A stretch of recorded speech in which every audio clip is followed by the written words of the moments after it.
For this 1-for-1 though.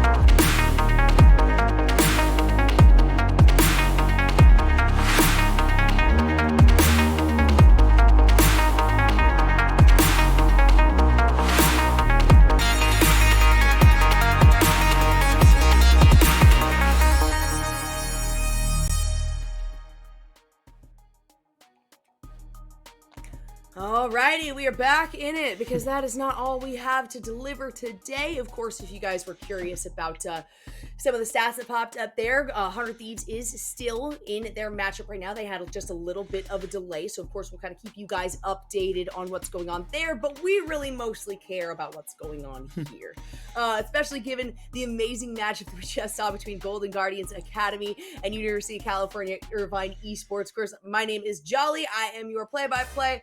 And I am joined by the, that side, ever wonderful Rebel Fox. All right, Rebel, how are we feeling going into this next match? So our Series 1 was supposed to be the definitive one, right? Where it was Golden Guardians versus UCI. Didn't end up being the case. This is supposed to be the closer one. This is the 7 seed versus the 10 seed.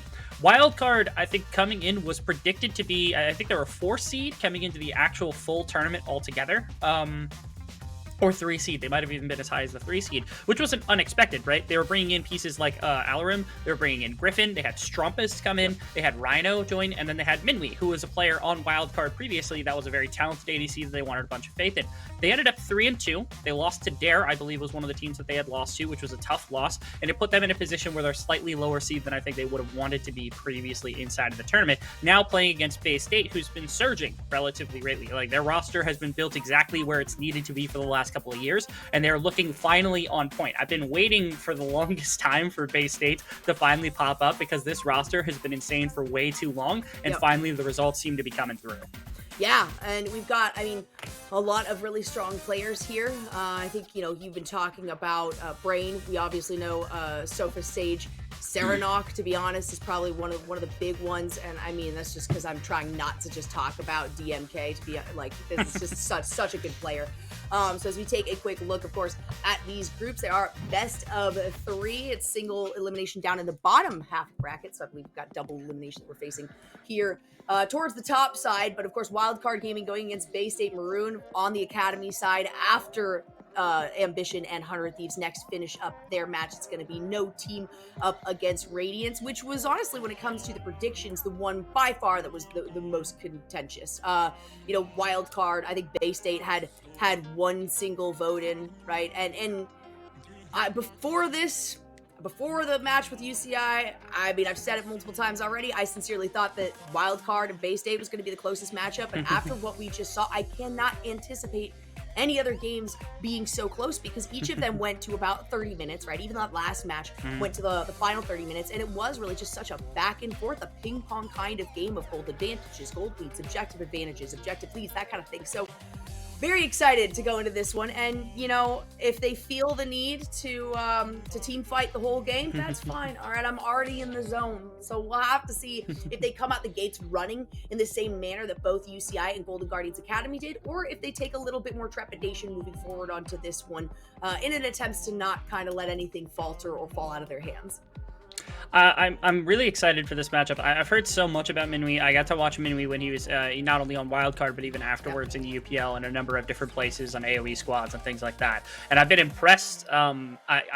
At some point, I'm hoping that he divulges and gives me the bottom lane Graves, but I know that in a tournament like this, that might not be as acceptable in some people's minds. But given the strength and the experience of the players around him, Minwi and Rhino have been set up for some success and especially development. And so the 3-2 is something that's it's at least a cause for a little bit of, I wouldn't say even concern. I would just cause for alarm to be like, okay, what happened there? But I expect that this is a team that gets better with age. This is a team that, when they start to put everything together, when they really define a style, they're going to look very good as the split comes to a close. Bay State actually has a bunch of players. I know we talked about like Serenok, who's been a professional player in other leagues and has been very, very good, has a really cool pool. DMK played a little bit for, I believe it was the LLA, and also was on C9 Academy for a very short time. So off the stage was improving, or scouting grounds, actually. And the two players that actually I love the most on this team are the two other ones, which are Benjani, who nearly made it into proving grounds scouting grounds this year as a top laner, was really, really close. And Sword Blue, I think, is like a homegrown product of Bay State that has actually been extremely talented over the course of what I've seen from his development from the beginning to where he is now. And that is the name change, right? Yeah, that's Brain. Yeah, so Sword Blue is Brain. Just so y'all know, yes, because that was something that kind of took, I know it took you kind of. Yeah, it took me aback a little bit to find that out. Yeah, I'm like, oh dang, man, we're missing this amazing player. No, it was just a name change, and I certainly am not upset with the Brain name. It's easier for me to say, it's less syllables, I guess, when I'm trying to do play-by-play. But it is going to be Wildcard, of course, having the side selection on this one being the higher seed. They are going to start blue. That seems to kind of be the theme, and again, even considering, it's not always going to be blue, right? The game has there's no set meta anymore for side selection. We even just saw UCI in the third match in the last game. They ended up keeping on the red side, having side selection for number 3. So Wildcard's going to start things off pretty normally. And hey, you know what? We're seeing a lot of familiar bands coming through here. Just really, really strong champions that you kind of want to avoid in general. And Wildcard has taken away Karma, the Kate, and also the Lee Sin. And then on the side of Bay State Maroon, you're looking at Rise, Tom Kench, and the Quirky takeaway as well. Yeah, it's a really weird thing because there's like a very limited number of champions for Strumpus that he's known for. One of them is Rise. One of them recently has been Corki. Cassiopeia is on that list. Lucian, LeBlanc are two that are left up and available for this particular instance. But Serenok's also got a very unique pool. He loves some of his siege mages, specifically the Xerath comes to mind. He's played it already inside of this tournament, and it's a question of if Strumpus picks the wrong thing, especially something low ranged, all of a sudden the Xerath gets out and there's no interacting with him whatsoever. This is something also that Sophist Stage has gone back to. The Jhin is the work into the Jinx. I don't think this is a particularly good matchup for Jinx, or for Jhin, my apologies. It's one that I feel like can actually just like sit and scale, which means that they want to interact elsewhere on the map. They want to get Brain out and about, maybe attack for Serenok, attack for Benjani, make sure that there's no like sandbagging happening with Alarim's lane if he decides to go for a tank. Right, yeah, and that also is going to depend here on who they decide to be the support. They might choose it they might wait until the third selection. In fact, they might even wait for the second ban phase, but I do think that is very impactful when you're going up against such a strong early game champion like the Jinx, when you have this really, really slow, they're powerful shots, but you're not rifling them off as quickly as you are. You don't have the capacity to get excited, right, with the passive there in Jinx. So it is going to be the Diana selection, who's another very strong one right now, a little more particular in terms of who wants to play it, and the response is going to be Viego. So it does look like Wildcard is already kind of looking at a bit of a late game phase for themselves. They're looking to navigate through the early game. Of course, they still have a lot of power and pressure. And hey, you know what? If they go with the Vex, we already know how strong that is, but it is going to be the lock-in for the Leona here, which makes things even scarier now for the Jhin.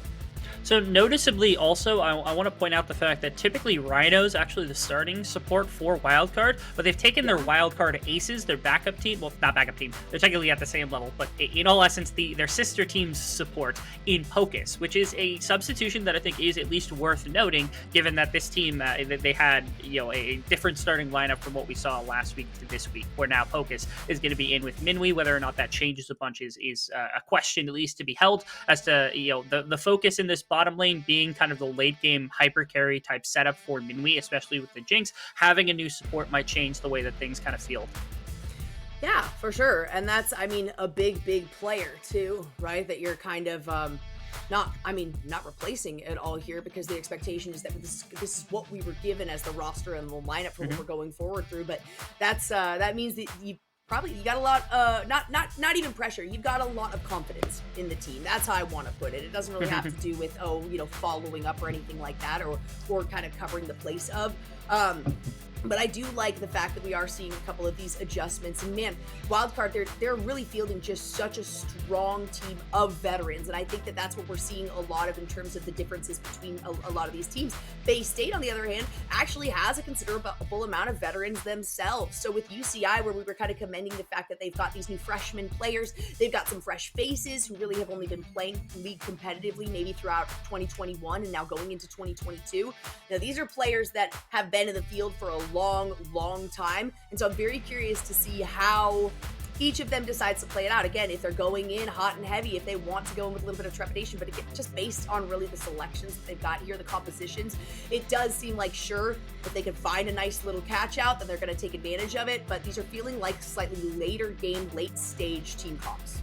I know in iterations previous of teams that have had Griffin on them from back in the day, oftentimes he is a lot of their early game, and usually getting him going and getting him resources to be able to attack pretty much anywhere on the map is a pretty big way in order for the team to find a lot of success. In this particular case, Dragonman Kim also kind of finds himself in the situation where he is the sword for what is Bay State to begin with. Oftentimes, Serenok is playing like mages, especially control mages, to be able to kind of sit on things. Benjani is a pretty good carry off the stage, pretty good ADC as well, but it's DMK who's doing a lot of the early game action. So we're seeing a nice clash of junglers here, where right now it's Diana who's going to be jumping in against the Viego, likely has a lot more interaction, especially around that level 6 mark for the Diana, where all of a sudden you can set up a bunch more skirmishing plays. So that's what we're expecting from DMK. I also love the fact that Alorum has actually taken the Poppy into the Camille matchup as like an old school counter, and a testament to the champion pool and the depth of this guy. Serenok picks the Xerath into the oldest school counter pick matchup of all time,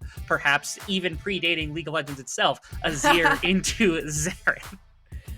Yeah, I mean, hey, those champions both have a lot of history, that's for sure, but definitely not an easy one. However, I mean, you talked about it when it comes to Xerath and this player. Hey, it's a staple. There's a reason that when you think of Xerath, when you think of Serenok, they tend to go hand in hand. I do like the fact that we've got Strompist having selected a little bit early on for the Azir, who is always, I mean, when you talk about play-making mid laners, when you talk about mid laners where you're going to probably have highlight reels if you are confident enough and know what you're doing on this champion, it's absolutely one of the top tiers for that. And so I also, on the other side, you can also acknowledge that there's a lot of, there's that early game poke and pressure, but at the same time, you're looking into the late game as well. You've got the Diana, you've also got the Camille, who has the split push ability, who has a lot of resilience and a lot of capability to move around the map and ensure that these roams are going to take place a lot earlier than you might anticipate with some other champions. So I'm enjoying this. We've also seen a bit of a split here. We've now got Thresh with the Jhin.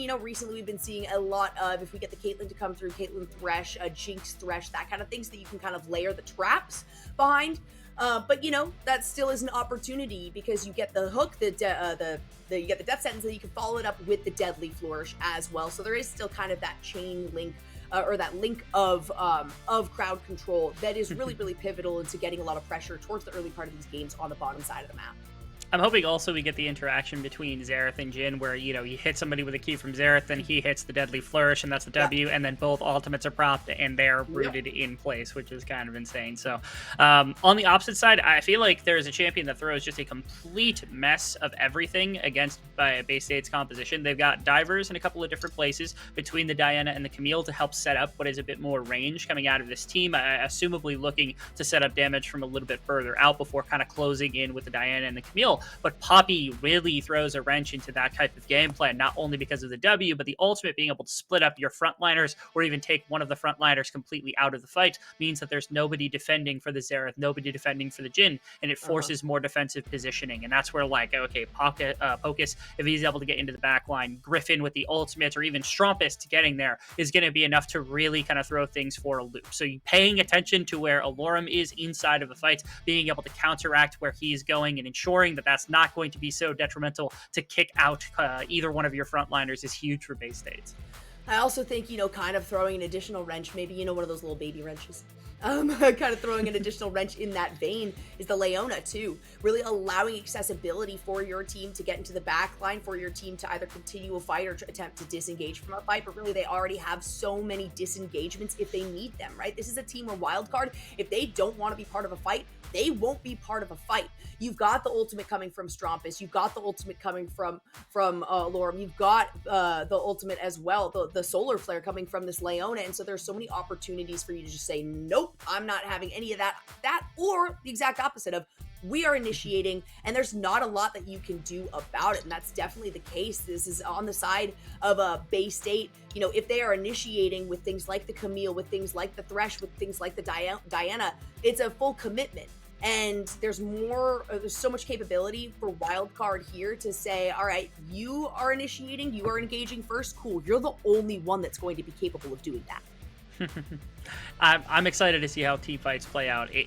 I seem to remember it was actually C9 Amateur in the last split that had a composition similar to what was being run right now by Bay State. And they were running the Xerath, they were running a lot of siege kind of potential and a lot of range, and were able to close out a game because they didn't have enough consistent damage to outright win pure 5-on-5s, and they didn't quite have the ability to lock down a bunch of picks to be able to use that for objective play, and that was a problem that they had. I feel like the fix to that Bay State has gone for is the execution from Diana and the execution from Camille. So hopefully those two are able to salvage what was, I guess, now a couple months in the making of C9's composition back when they did this with Captain Shrimps, because his Xerath was also very mean in that game. I don't even know that he died, but he just could not stand in fights, and it made it very difficult to win outright because you just don't have that pure damage backbone the way that Dragonman Kim probably has to fulfill in this game.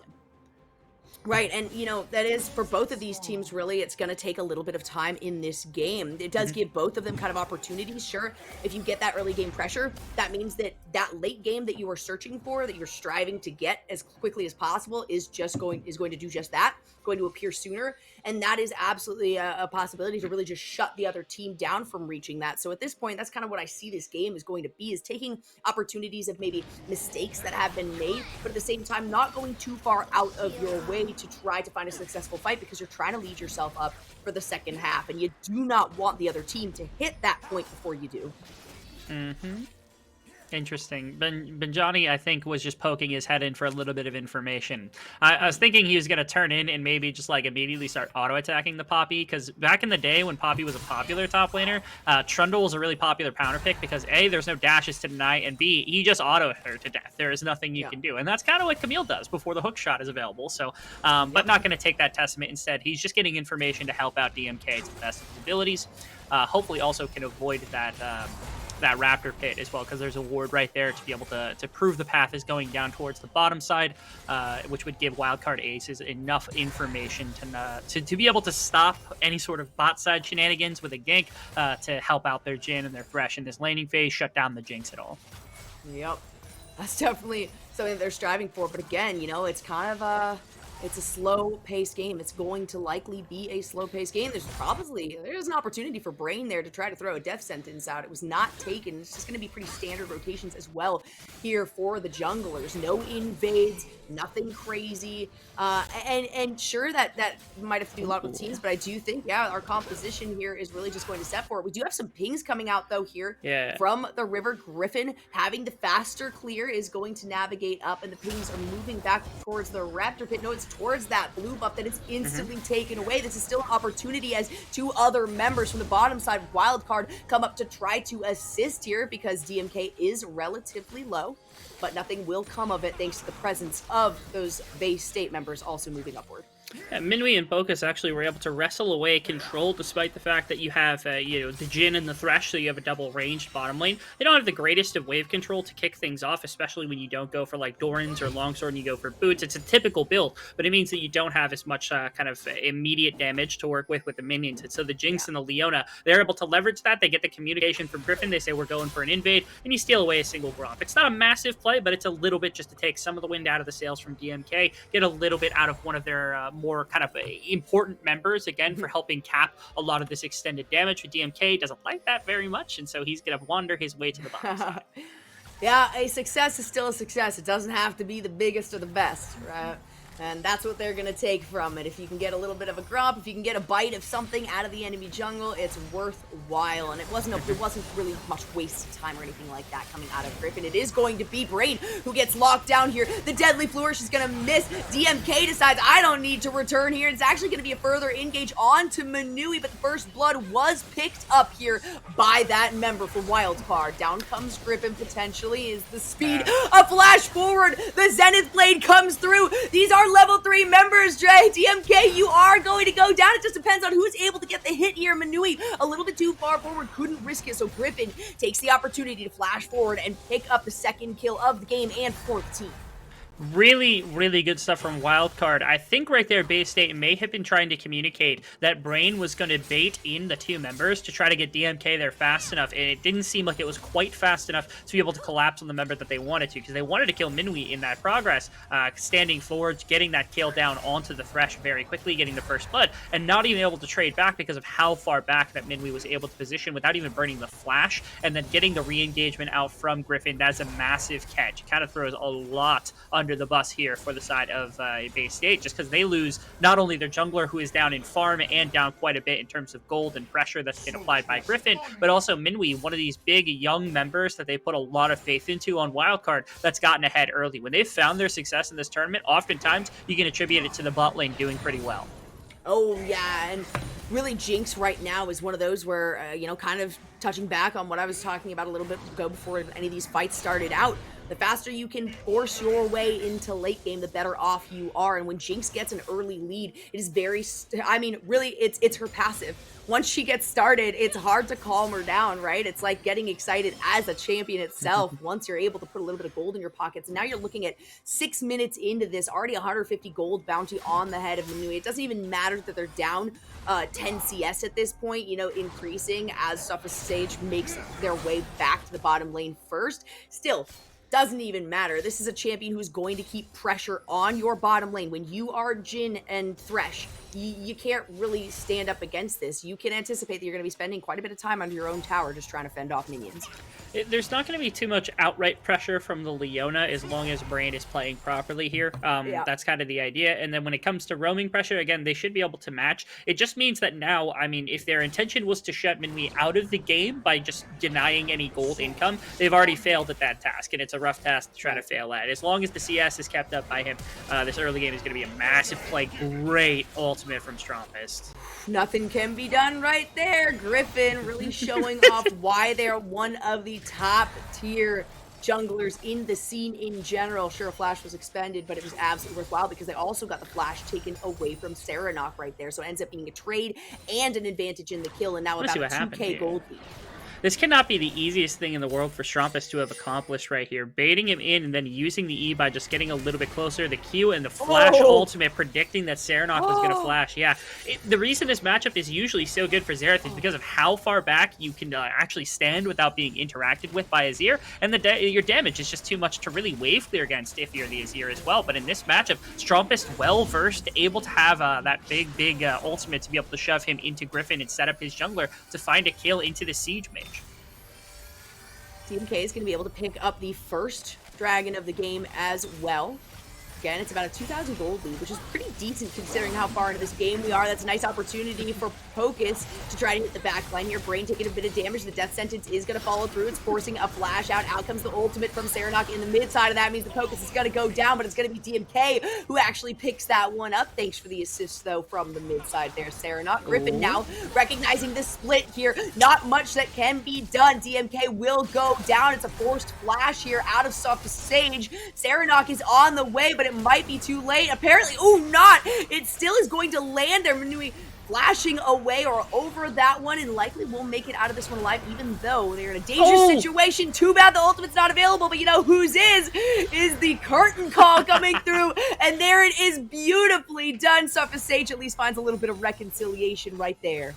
Yeah, making sure they get a couple of kills. Actually, a winning trade now for Bay State on the bottom side is they get a kill for Soft Stage, an assist for their mid laner, and then also DMK was able to find a kill off the front end, which is at least a little bit beneficial for helping this Diana get back in. And that's the trade-off right there. Actually, back to mid lane, Strompus in rough straight. Nice ultimate to deny. No flash. Actually, DMK did have a flash. Maybe could have re-engaged off that, but with no ultimate, would have been difficult to continue to run down the Azir. But yeah, you saw on display the exceptional range advantage that's held when you're that far away and you're able to hunt down champions with a combination of Qs and ultimates from the Xerath and the ultimate from the Jhin.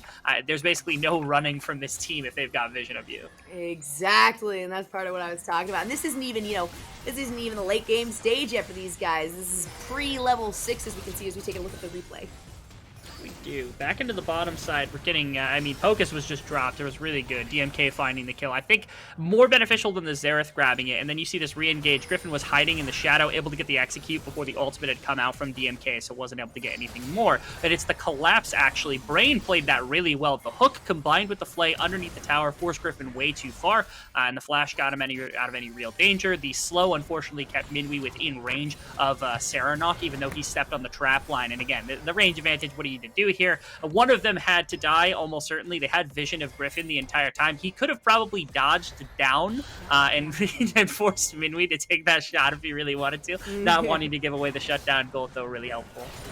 Yeah, it is. At that point, hey, you know what? Especially with the slow included, the fact that you're just running away. Sure, you can also try to avoid it, but the slow that's applied there and the fact that nobody is on the backside hitting Sophist Sage means that it's going to be a kill either way, right? So, hey, at least you're right, you don't get the shutdown. You don't let that go away. And it was a sacrifice that Griffin was willing to make right there, but still very good shots coming from Sophist Sage. And it's nice to see this Jhin popping off pretty early on, especially considering the early 2 kills that we saw picked up by Minwi. Oh, actually, we're getting action around top side right now. See, like 2-3 members on Benji. Nothing quite coming. Oh my goodness, a flash over the Super Mega Death Rocket. Out comes the X-Tech Ultimatum. Will it be enough? It's a flash away by Griffin, but Minwi is able to be there in time, pick up the last little bit of damage. And Griffin says, I'll take the soul, sure. Might not be able to use it, but why not? Yeah, flood onto top side, making sure they grab the Rift Herald. They're going to immediately drop it, and they're going to put all this extra gold into the pockets of Minwi after that shift had come through. Yes, Alorm is going to end up giving up a few plays here to Sophist Sage, but you're perfectly comfortable with this. Minwi is going to get first tower gold, going to get all those plates worth of gold. Also helps with the kill credit underneath the top tower. This is just Minwi gaming right now from the side of Wildcard. They're making sure that the Jinx is going to be in a position to take over this game when the time comes.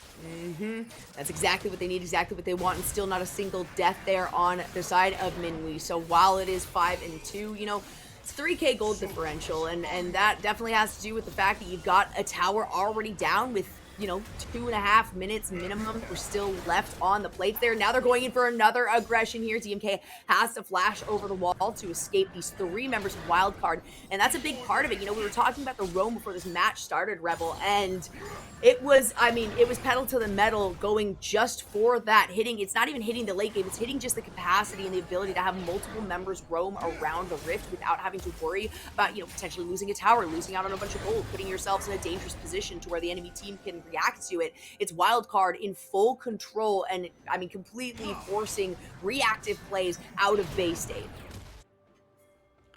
Dragon stacking has gone to Bay State. That's something they've got. But again, the problem with this is if you continue along that tract, you just have to team fight eventually because somebody's going to force, and you don't really want to team fight in kind of secluded space. You kind of want to poke into the river, so you want to force that Wildcard is around an objective first and foremost before Bay State gets there, just so they could use their range advantage and everything else together.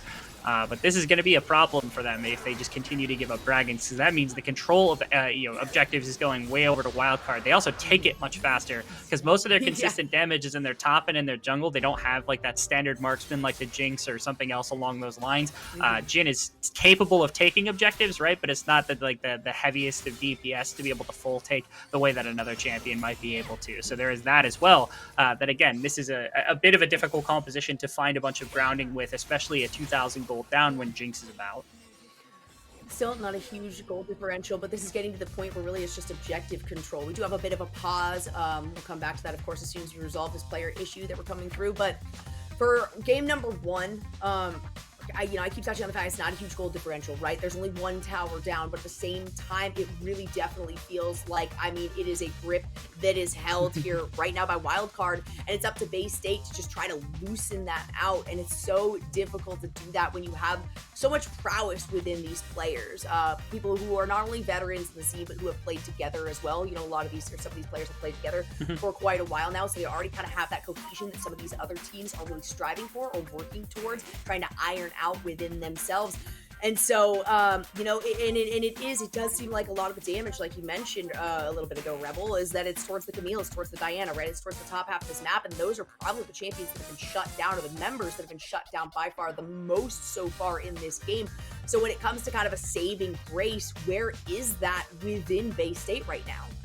It's a matter of, again, when you have Jhin and you have Xerath, you can put damage down onto characters, but that doesn't mean that you're going to be able to full cap fight. So if you take a standard 5-on-5, it's going to be easy enough for Viego or Poppy or Leona, most specifically, probably, to get onto your backline. So Xerath is going to be in some trouble, and it's difficult to kind of push through a tank or to be able to just full execute somebody between your combos, things like that. Their standard fight doesn't look all the same that a normal fight would look like. They have to play it very differently, where they can take more of the poke and use it to their advantage if they're hitting, you know, Strompest with Qs from the Xerath, with things from the Jhin, all of that kind of information. Especially, I'm going to put a lot of focus on the Xerath doing damage to members that need to be pushed out of fights. Minwi's another really big one. If they can push Minwi out of a fight by hitting 2-3 abilities from the Xerath, it's going to be enough to drive them out. So it's about keeping yourselves hidden from Wildcard, and then it's about finding those 5-on-5 engagements, and that's what Alorum is for, that's what Pocus is for, and that's even what Strompest is for that fact. So all of this kind of leads to how are you going to shut down? How are you going to be able to get damage and then capitalize on that damage? And again, DMK, Benji were supposed to be the ones that do that, but they've been aggressed against, and it makes it difficult for them to just not get blown up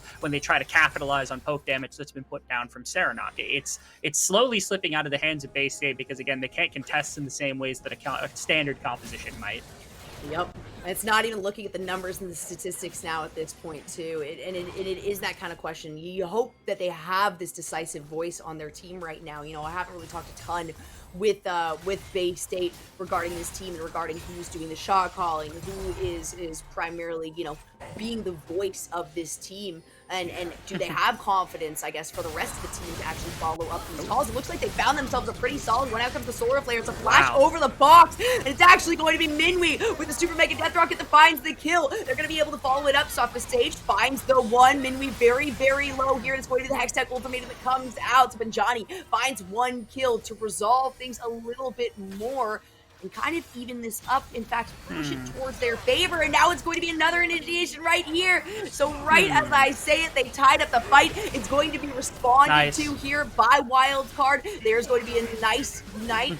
Stop it, Sage. Likely going down here. Lorm's going to be able to take that one, no problem. And now it is DMK who will be jumped on. Griffin just already doing an insane amount of damage. And man, while I was looking for the saving grace here for Bay State, it feels like their opportunity at only 15 minutes, it's already kind of gone. Goodness gracious, this fight dragged on for a very long time. I remember at the beginning it started off with just damage being dropped onto Minwi and onto Pocus from Serenok after a fight had actually led to the death of Brain in that Tribe Rush where they were trying to trade back and forth. The flash out from Pocus kind of baited Sophist Stage a little bit too far in, and the rest of the fight comes through as Benji got the shutdown. And the curious part was the rest of that fight was baited because I feel like Benji could have just walked out the backside of the jungle or baited for time if they decided to chase him, something like that. But instead, they go for a re-engagement. They try to get a little bit more off the top side. Bay State, unfortunately, find themselves on the losing end of that play as well. They find themselves at least something here. It is going to extend the differential, though. We've got about 2 minutes left before this dragon comes up, and it looks like Bay State is at least trying to set themselves up to get a little bit of pressure here towards the top side so they can focus that. That's a lot of damage coming out of Benji here. Gonna flash back on Strompest, taking a lot of tower shots. Can they make it out alive? Just barely. Yes, thanks to the regen that they have activated here. Absolutely worth using that thumbs up emote right there. And in fact, they're gonna follow it up with another one. That was the most decisive engagement under a tower I have ever seen from a Camille. That was ridiculous. That damage was so close to bringing him down. Serenok probably dies off in the side lane as they grab Rift Herald, so it's a response to the other side of the map, or maybe they can get a little bit more if they're able to push in, but there's no wave to grab this inner tower, so it ends up probably just being the 1-for-1 and the Rift Herald going over. But goodness gracious, we haven't seen too much of Benjani because again, there wasn't much of the C-Lul split for Bay State, unfortunately, and then we haven't seen them too much in amateur quite yet. But that right there was indicative of a player who is very, very capable of doing calculations and skill intensive. Also, that's Strumpus. That's not an easy player to find a very quick one-on-one kill against underneath of a tower, but somehow able to pull that one out as the Camille. Yeah, that was a lot of damage. That was, I don't think we were the only ones that weren't expecting that, obviously, because you had a Lorem who also, I mean, was really not there to do anything about it. Griffin, of course, has only gone down the one time, so even looking at the spread of kills and things like that, they've got a Lorem on a spree at the moment. They have had a couple of shutdowns here, you know, Minui being taken down.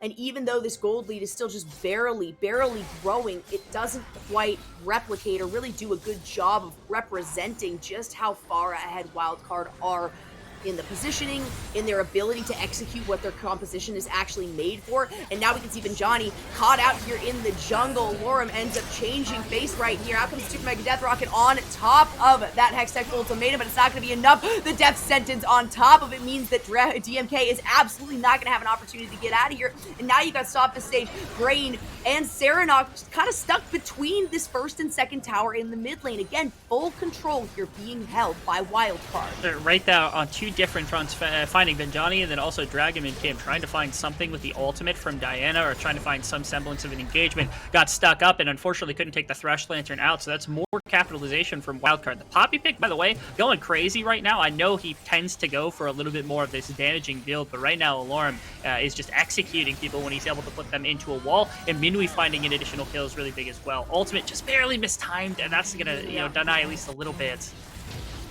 Not quite going to come through how they wanted it to. Griffin has full control as well of this dragon, so it is going to be yet another one. The Infernal picked up the flash forward, and out come those two long-range ultimates you've been talking about, Rebel Fox. They're going to do enough damage to at least take down the one member in Strumpus and force the flash out of him. That's all that they're going to get, and they don't even get the dragon on top of it. So Wildcard still feeling comfortable even after losing their mid laner. Yeah, they are going to give up a fair amount right here off the back of this Rift Herald push. If they're able to get the mid tower, they might actually be able to even get two in the right situation, since Griffin's going to get spotted on the bottom lane going after Serenok. This is an interesting 1v1. I never thought I'd have the ability. He uses W.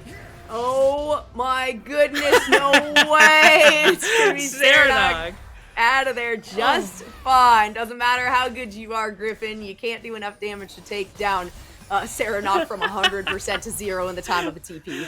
That was just the most humorous thing. That was Serenok. He, as soon as he saw the W from the Viego outside of the Shroud, he's like, I'm out. And it just TPs, because there's no way to stop him. There's no way he's going to be able to full execute at that point. Really, I guess a good read from Serenok. He pushed up the bottom wave. They didn't really have a defense for the Rift Herald in the mid lane, which also got a charge on the inner tower. So a bit bought back for Bay State. They're not closing the gold gap super easily right now, especially on their carries right now, especially Serenok is kind of in a hole at the moment and not able to dig himself out of it. DMK is not really in the perfect position either, but they're still gold and they're still fighting this Bay State roster. They've got some potential to take some little instances of challenge up against Wildcard's comp.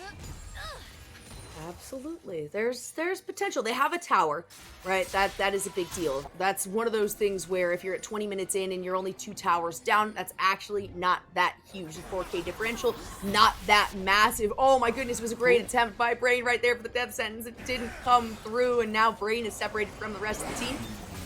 And that means the Strumpus is going to take advantage of that exact fact. In the meantime, on the other side, you got Minui with a beautiful Super Mega Death Rocket. Stop the stage now, has to escape out of this one. Actually going to go forward, needs to flash out. Out comes the curtain call, but will it be enough? It will be enough to set Pocus away, and oh my god, adding that with Serenok's ultimate means they're going to find another one. Pocus is going to go down here. That's a lot of the damage by Minui being taken away from this fight. Wildcard still recognizing that they have an advantage in survivability, and they're more than okay with remaining in the enemy jungle.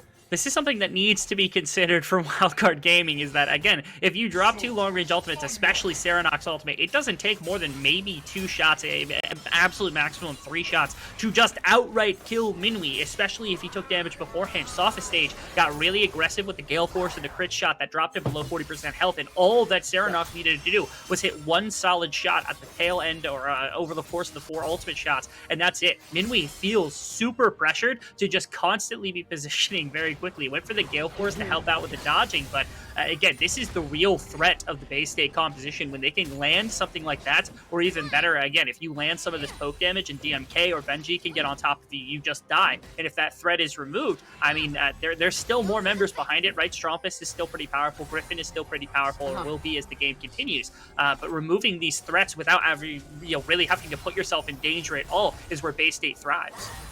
Yeah, there is still, the situation where you've got Strumpus, who does actually really well in terms of the initiation with Benjani and with DMK on the Camille and the Diana, respectively, right there. So, while it looks really good on paper, potentially, if the rest of the team isn't there to follow it up, if you don't get these long-range ultimates coming through from Sophos Sage and Serenok, which, thank goodness for Bay State, they have been immediately on top of that as soon as the initiation comes through. They're utilizing those very, very well, but it still means that you can't really go all in on the backside here for Wildcard Gaming because they have these opportunities for repositioning, disengagement, or re-engagement if they really want to.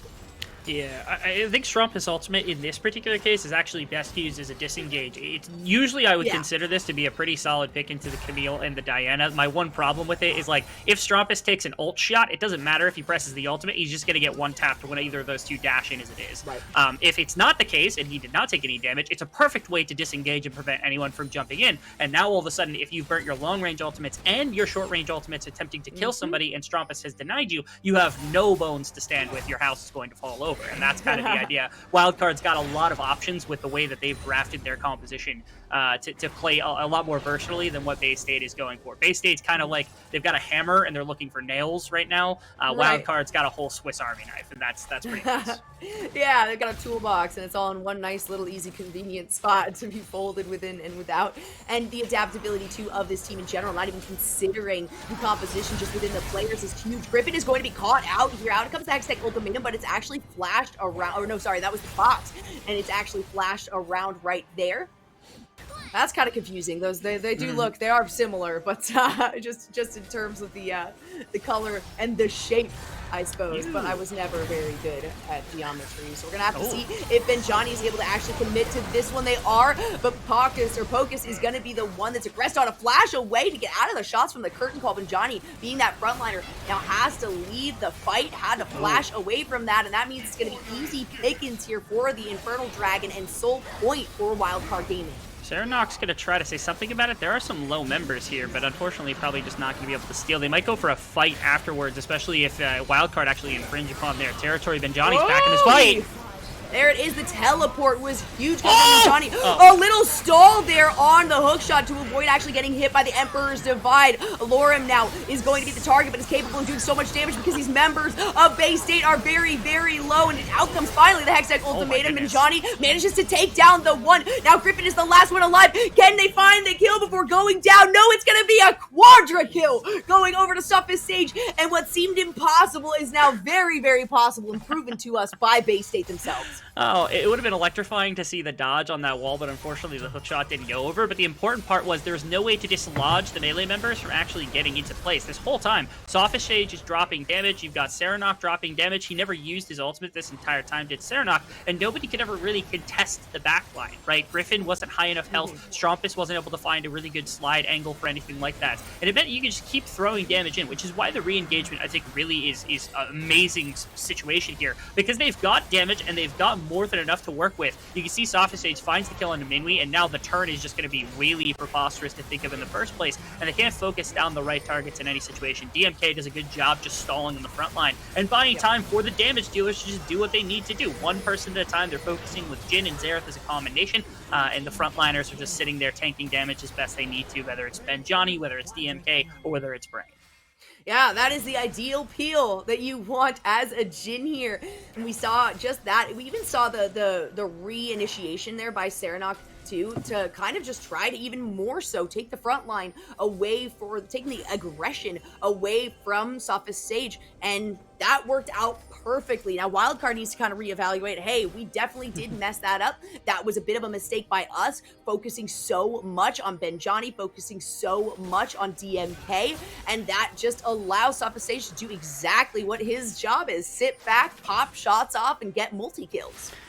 Jin's looking really, really strong. Basically an item up over the Jinx even after the early game had gone the way that it did, which is a tough place to be. I also was never expecting for Benjani to really be good enough in the side lane to contest against Alorum, but he's able to stay here. He's on pretty much similar itemization. Yes, he's down quite a bit of armor. Alorum could still kill him in the right situation, but it's not so far gone that Benjani just has to wait for the wave to get shoved into him by Poppy before responding to it, which is a rather good place to be.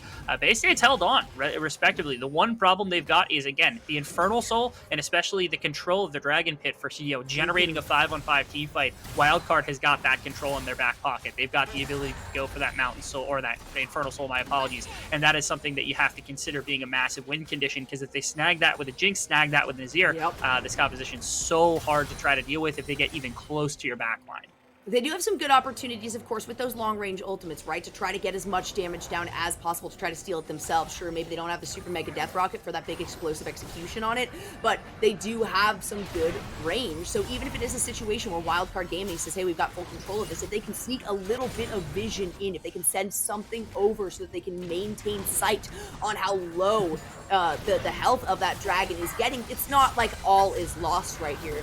It's off the stage. A great follow-up right there, going to the curtain call as well after getting the root locked down. Minui's going to be the one that takes that final shot, but the teleport's coming through from Strompus onto the backside. They're trying to find a pinch. Focus isn't quite far enough forward. Out comes the Solar Flare. I was anticipating that one. Who do you give the lantern to? Apparently no one. Poor Bay State there did not communicate well enough of who was going to take that. A beautiful flash away by DMK, away from Griffin right here. Out comes the ultimate now from Zera. That's going to be Team K, really taking the front line on this, allowing for these long-range members to deal as much damage as possible. It's working out very well. It's forcing Minwi back, but now the front line comes back through here with Griffin. It's going to be a double kill as Brain goes down, and that certainly means that these other members are a little too squishy to fully engage onto this, especially after taking a zap to the face there as off the stage. Goodness gracious, the number of threats that this team has, unfortunately, on the side of Wildcard is making it difficult for Bay State to just outright win a fight like this, because they did a good job. They removed the Azir immediately before any sort of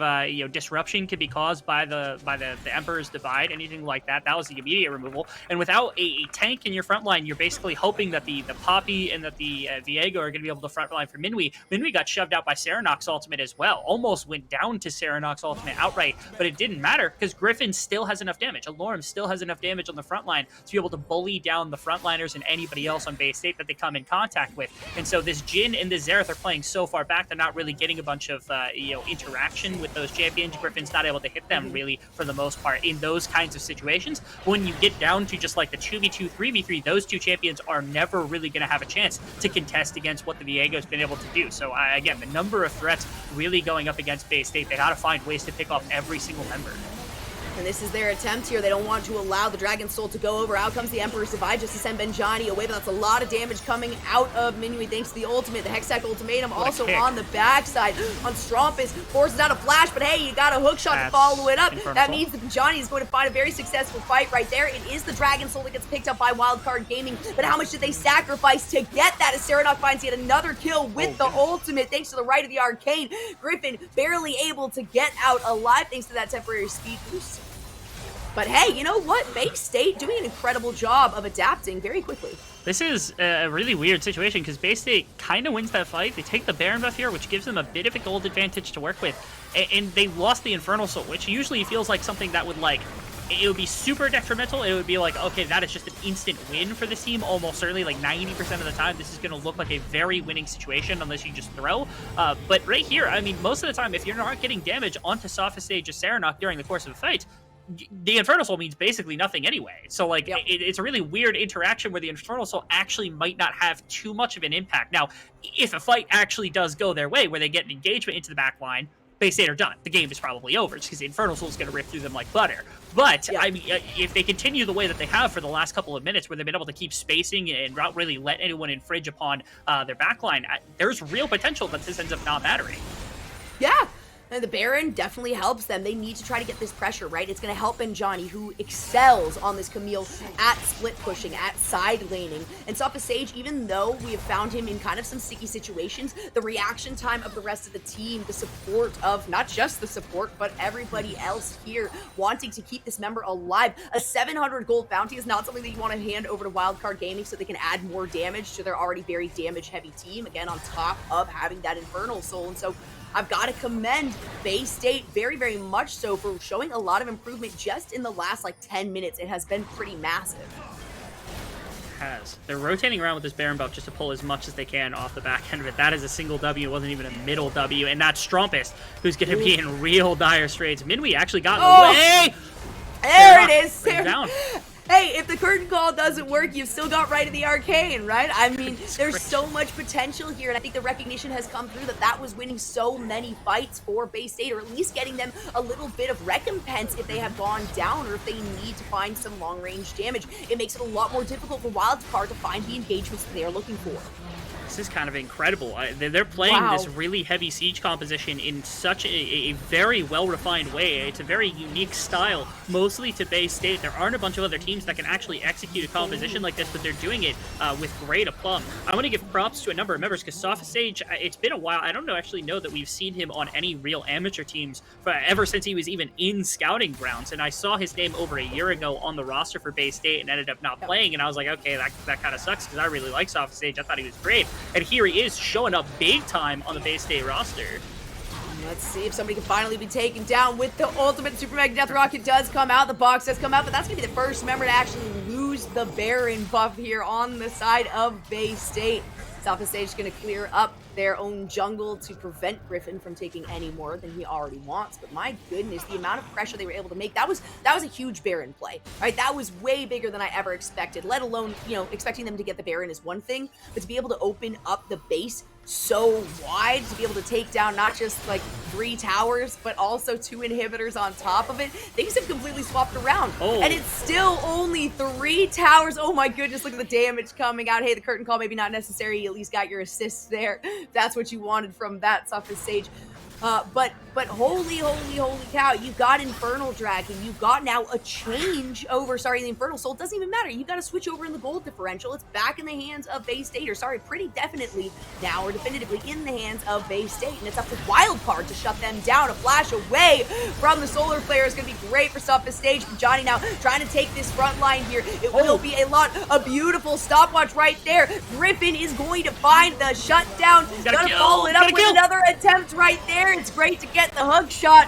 Will they be able to find the damage onto Griffin? No, and Sopha Sage will go down in the meantime. So that is a huge fight, 3-1 in favor of Wildcard. Multiple levels to that fight that ended up getting engaged on, but Wildcard kind of had an advantage on all of them. Again, Griffin coming up absolutely clutch inside of these fights to be able to challenge into the backline. He's been the only one that's consistently had the ability to really challenge the positioning of Sopha Sage and Serenok during the course of these fights. And on the other side, they bring down very easily Dragonman Kim. Also, really props, I saw a couple of rockets there from Minwi. Would have been easy enough to miss, but I saw 2 or 3 land that really shoved back Sopha Sage, because he would have been close, very close, to bringing down 1-2 members that could have spelled the exact death right then and right there of Wildcard if they're able to use that Baron buff to continue to shove and get into the base of Wildcard. But unfortunately, not going to be the case. Instead, Wildcard get a very nice shove back out. They're able to use this Jinx and get onto the right targets, and they're able to find kills where they need it to continue this game a little bit further. The team with the Infernal Soul having to defend their base is not something we usually talk about. Right. Yeah, and not only that, but we're not even looking at a single member having a full build, aside from Sopha Sage right here, who did go down, but had such a huge bounty, such a huge killing spree that at this point is still sitting with 450 gold on their heads. But that was only the 2nd death of the game for this Jin here. Brain is going to find a little bit of a death sentence. The rest of the team coming in, so not enough time to follow that one up. But still, my goodness, honestly, it's these teams that we just anticipate having a really tough time, who are able to adjust themselves and really just transpose themselves into being able to take down these enemy teams. Strumpus now has to get the heck out of dodge, because that's a lot of damage, but none of those shots of Curtain Call to follow it up are going to hit, and none of the rights of the Arcane are going to hit either. That means it's up to DMK. That means it's up to Benjani to engage on this one, but it's the responding engagement from Wildcard Gaming that is huge for them.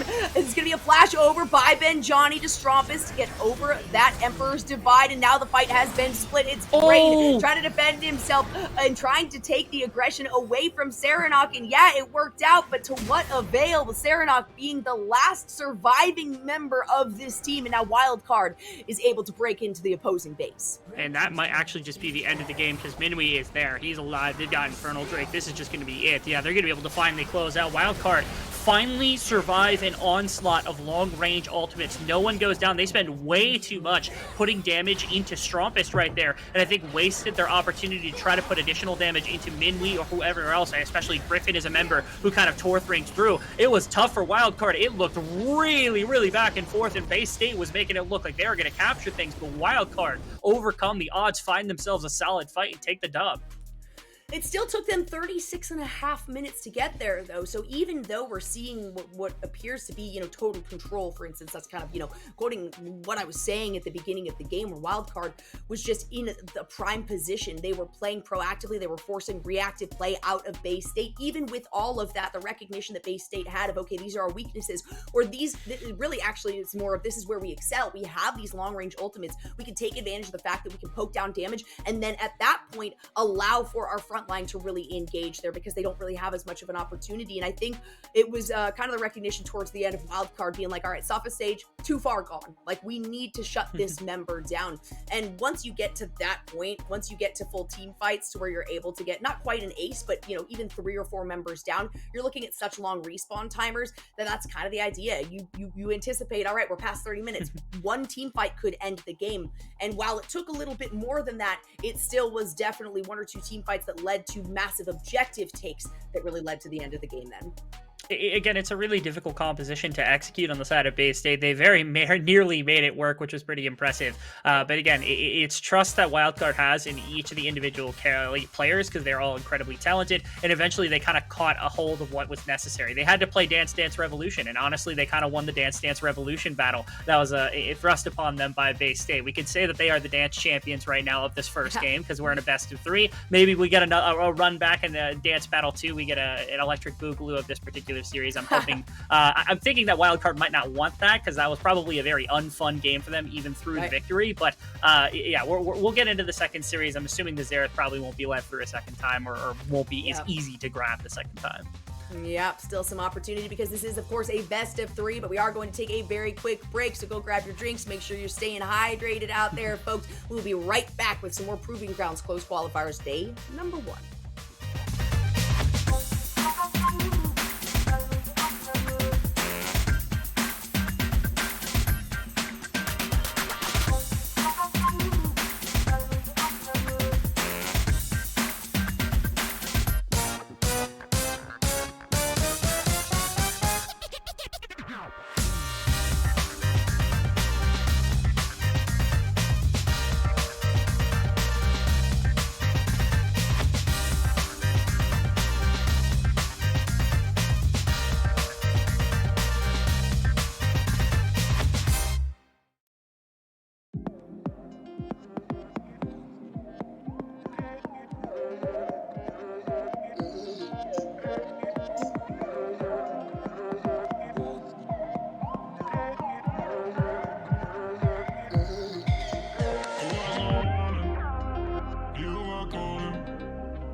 And we are back. We are getting into game number 2 in this best of 3. Of course, this is the second match that we have gotten the pleasure of casting and watching today.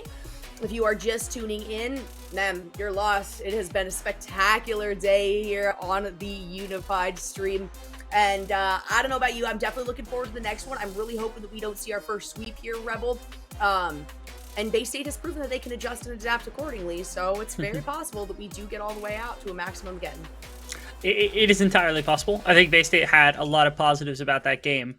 Things were, I think, crutched upwards just because of the number, the amount of range that they had to work with was definitely helpful in their situation. If they try to take a pure 5-on-5 type team fight, like if they drafted a composition around that, I think it would have been a little bit more difficult for them into that wildcard roster, just because the way they were able to get Minwi ahead in the earlier stages of the game, the fact that like Benjani was shed out very quickly, it would have meant for a very, very scrappy 5-on-5 that would have eliminated a lot of members, made it very easy for wildcard to just kind of take the big fights and transition into the late game with a ridiculous amount of gold. So I don't know if they would go for that. I like the idea of sticking with a little bit more off-kilter type compositions to take wildcard out of their comfort zone. Yeah, and I think at that point too, we saw so much prowess coming out of Suffolk Sage and Brain, even though, Brain maybe wasn't like one of the players that we would right off the bat be like, oh, they played spectacularly well. It's the cohesion between those two, right? And Brain did a very good job of early roaming, of trying to involve himself in the fights that were taking place elsewhere on the map. So a lot of potential. And I'm not sure if we've got the post-game stats for that one. Actually, that'd be really cool if we could pull that up. I'm not sure if we have it available for that match. Okay, that's all right. No worries. We don't have those available, but that's okay. I do think, there was a lot of potential. I think maybe the survivability too was probably one of the struggles that we had. You had your initiators, but they weren't really tanky, right? They weren't really in there to soak up damage. They were there to sure be frontline, but really more to deal a lot of damage. As we are getting now into the draft of game number 2, we'll have to see if anything changes. I think, maybe that's an adaptation that I would probably like, is maybe a little bit of crowd control frontline, right? A little bit more resilience, I guess, in terms of that frontline would probably have helped out Bay State quite a bit as well towards the end of that match. I get the idea of wanting more damage to supplement what could be effectively a lot of poke landing onto somebody, but not necessarily a kill. At the very last fight of the game, if Dragon and Kim were properly fed and actually in a really good position with Flash, actually could have potentially looked for an execute onto 2 full members of Wildcard, and that would have epitomized everything that they were looking for with those 2 champions.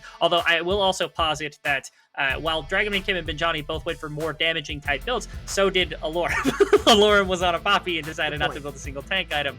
It was complete prisoner, which wasn't a problem most of the game. It wasn't like he was getting assassinated or something like that. There's nothing wrong with it. It's just, it was funny, we didn't really have a pure front line over the course of that game at all. Yeah, I guess we didn't. You're right. I mean, I guess Poppy innately has a little bit more, and I think the Leona is really, the big one for me, right? Because that is frontline, but it's also initiation and it's crowd control on top of it. And so the fact that they had that initiator combined with a lot of disengage and a lot of other potential engage coming from, coming from the Poppy, coming from the Diana, coming from the Azir in particular too, for that disengage like we were talking about.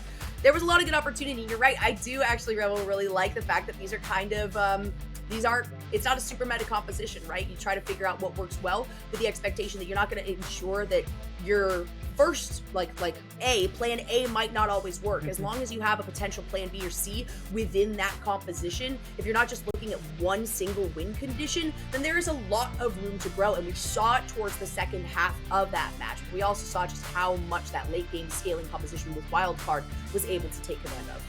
Very interesting. I'm seeing as the draft plays. And first off, Griffin was electrifying on that Viego in game number 1, and so it's not shocking to see them go back to it immediately, but that does give up the Jinx over to Sophist Sage instead of having it in the back pocket of Minwi, who, again, this champion is like 1v5 type champion when it comes to team fighting. It's perfect for absorbing resources. It can pop off in team fights. It seems like a perfect Minwi champion for what they're trying to do by giving resources in the earlier stage of the game. And it's a question of, do they have something in the back pocket that actually works with that? not or works against this Jinx in a similar way? Do they have the Aphelios that they're going to go to as a back pocket pick, or do they have something else prepared? I know Kai'Sa popped up in a couple other regions as another pick that's come back at least a little bit. I don't think it's perfect into the Jinx by any standard, but again, it's a question of what Minwi actually wants. I don't think a Jhin is a response that he would go to on a standard type day.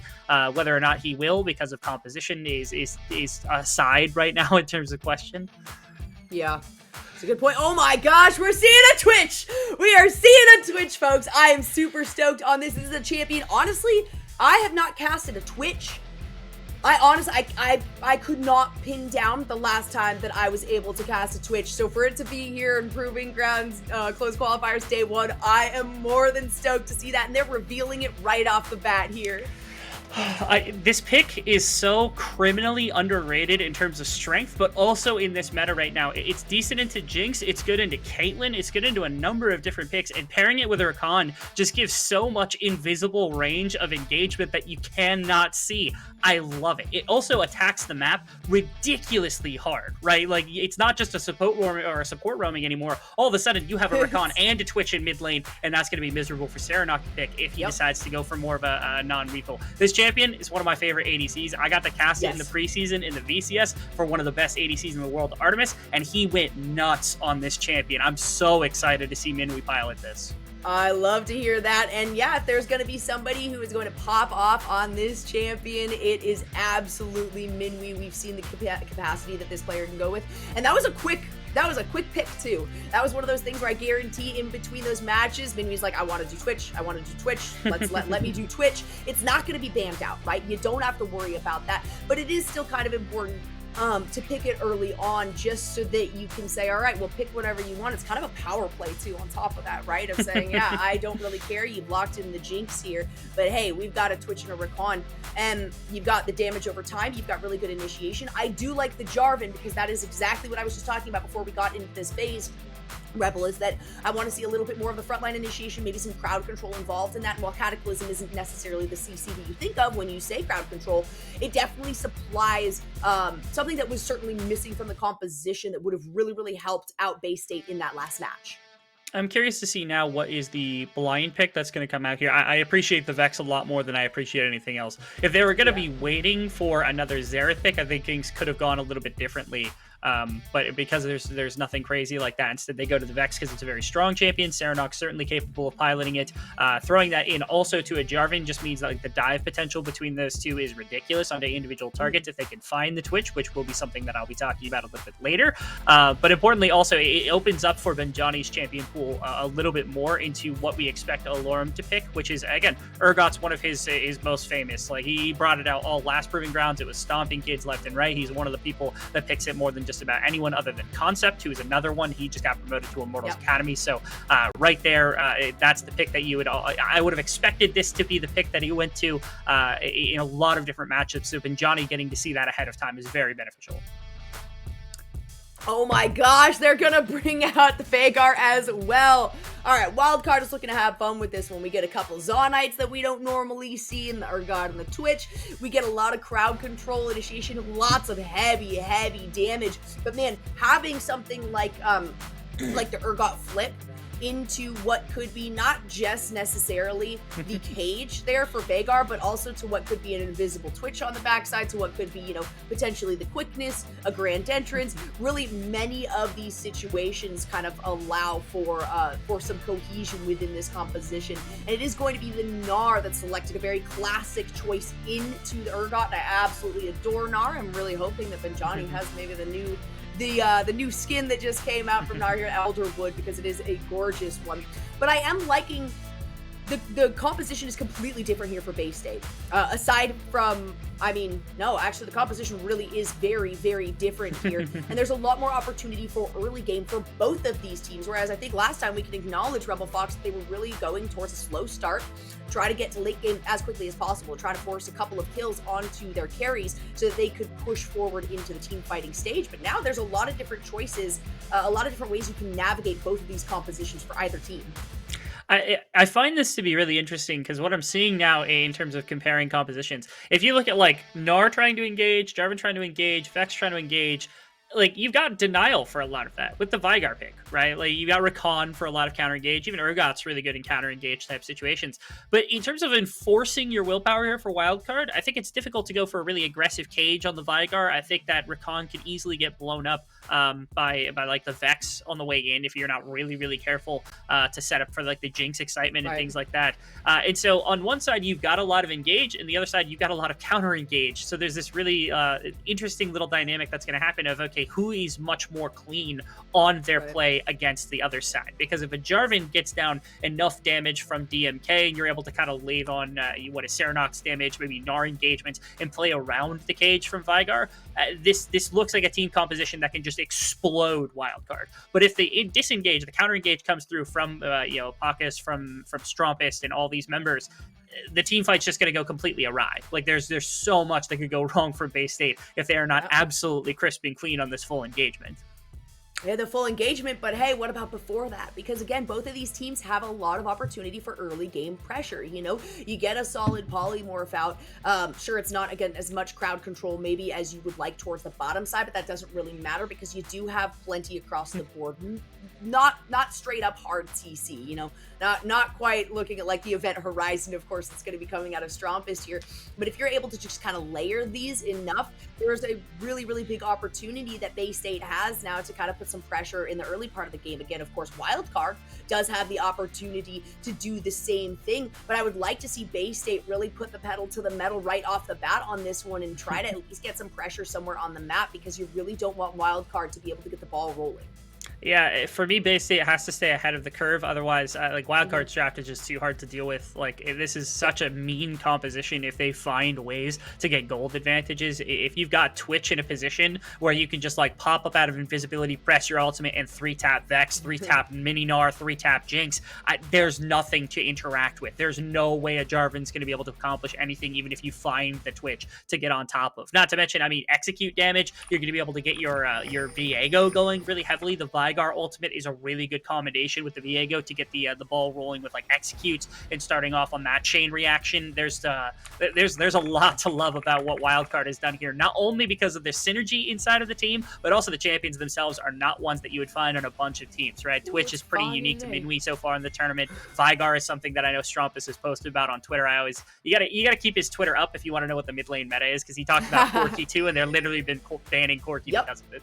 Oh yeah, that was a huge one, even in the last season too, when it came to somebody who is going to be committing to this Corki. And it was one of those definitely that not everyone could execute. And certainly I would say both of these mid laners are capable, but for real, Strumpus is one that you really don't want to give over because of the additional range, right? Because of the engagement opportunities, also the disengage. And I think that's something that's big that's come into the meta right now, is the recognition of, all right, having this flexibility of, yes, it's kind of goes back to what I was saying about win conditions, right? You don't want one. You want the ability to either, use these things to engage or disengage. If you're forced into one corner of that, then you're really not opening yourself up for a lot of opportunities, whether you're behind, whether you're ahead, right? So it doesn't really matter how things play out. It's really good opportunities for you. And I really like the way that Bay State played in the last one. Again, it took 36.5 minutes for Wildcard to actually be able to end the game, even though it seems pretty definitively in their control throughout the majority of the game. So this is feeling pretty good. I love the Twitch, Rebel. It has been so long. Just pray that we don't get an AP Twitch. Now, the Doran's Ring is not a bad option, actually, even if you're going for the AD Twitch, especially when you're going for like first strike, because that E damage is ramped pretty high. Minwi actually went for the W level 1. It gives such interesting options for like slowing, pushing back the Jinx, and being able to do a bit of damage to your wave just because of the poison stacks. But it is an awkward choice, to say the least, because of course, like that's it. That's the ability right there. Like you get some poison stacks, which does like 6 damage a tick or something. At this point, it might even be just 2 damage per stack or something like that, which isn't all that much. It doesn't do that much for you. Level 2 is the spike, where you get the E and you can start pulling hella damage or hella gold from the first strike rune, but until then you're going to be on the back foot a little bit. It does kind of give you the opportunity. Now here's the other side of it, right? It does give you the opportunity of knowing the second I hit level 2, if I already have a bunch of poison stacks down on somebody, I can act, or I can, put the point into my E, and then I can immediately expunge. And so that kind of gives you a cool opportunity as opposed to, obviously autos are going to apply these stacks too, right? But it's a lot easier to do that from a distance, from a safe place, especially when you have someone like Rakan as your support to say, all right, I am accumulating stacks on you, whether it's the individuals or it's the minion wave that you're going up against. Of course, that wasn't the situation here, as we can see. There might have been. We might have had some damage there that went down onto Brain. But the additional range right now that Bay State has is certainly going to help them in the early part of this game. And that's why I like to see them have this pressure that I was kind of requesting from this team.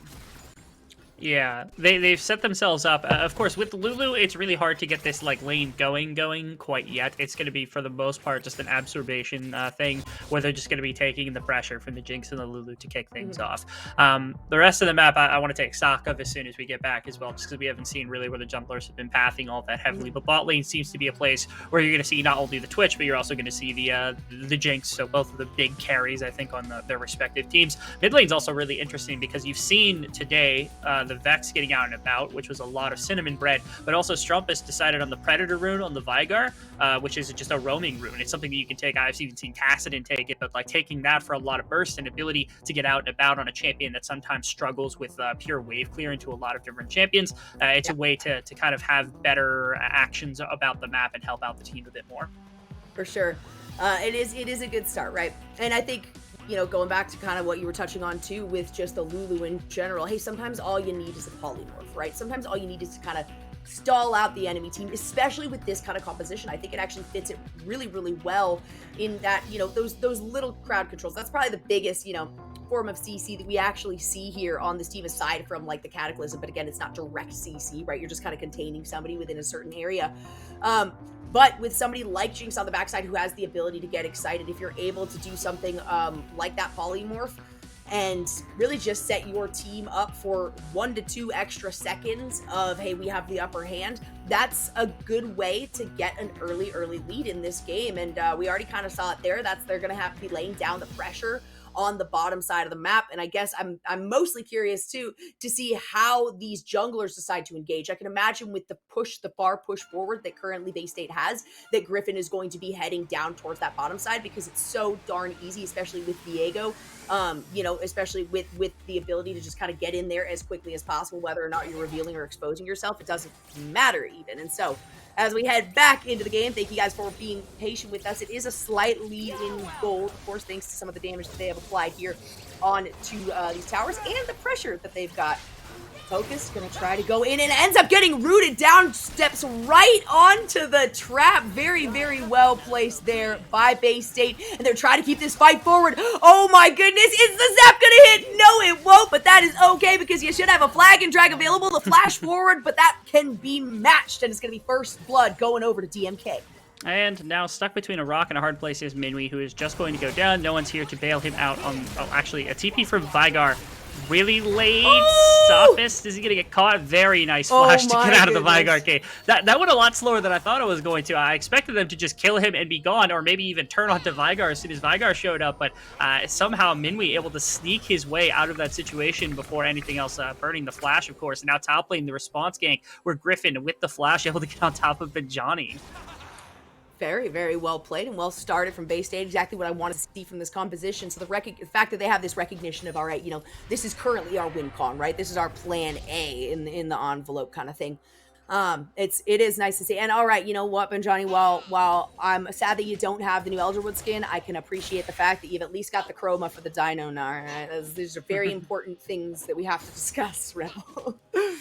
Yes, the chromos for the Dino Gnar are always very, very nice. They're some of my favorite skins in the entire game. They came out right about the time I first started too, so it was like one of the first skins. I was like, oh wow, look at that. Yeah, cool. Gnar was one of the first champs to come out when I started playing, and I think he was released with that set of skins, if I'm not mistaken.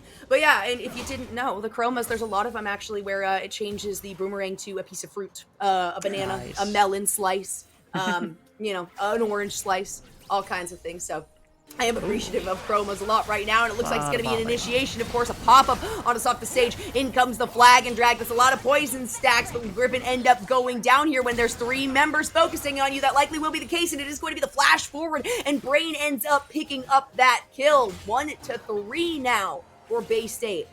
controlling the bottom side, making sure that the nothing is going to be beginning to snowball, setting your Jinx up for really good posturing eventually, and also potentially looking towards the dragon control when that actually begins to be an objective that you're paying attention to. Not to mention Vex is doing fine into the Veigar in the earlier stages of the game. Now they're looking for a bit of trade on the bottom side again.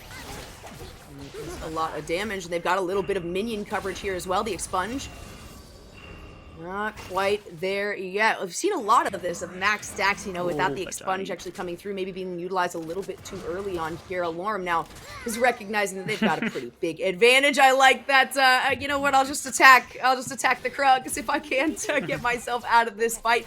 And at least Wildcard are finding themselves several saving graces across the board.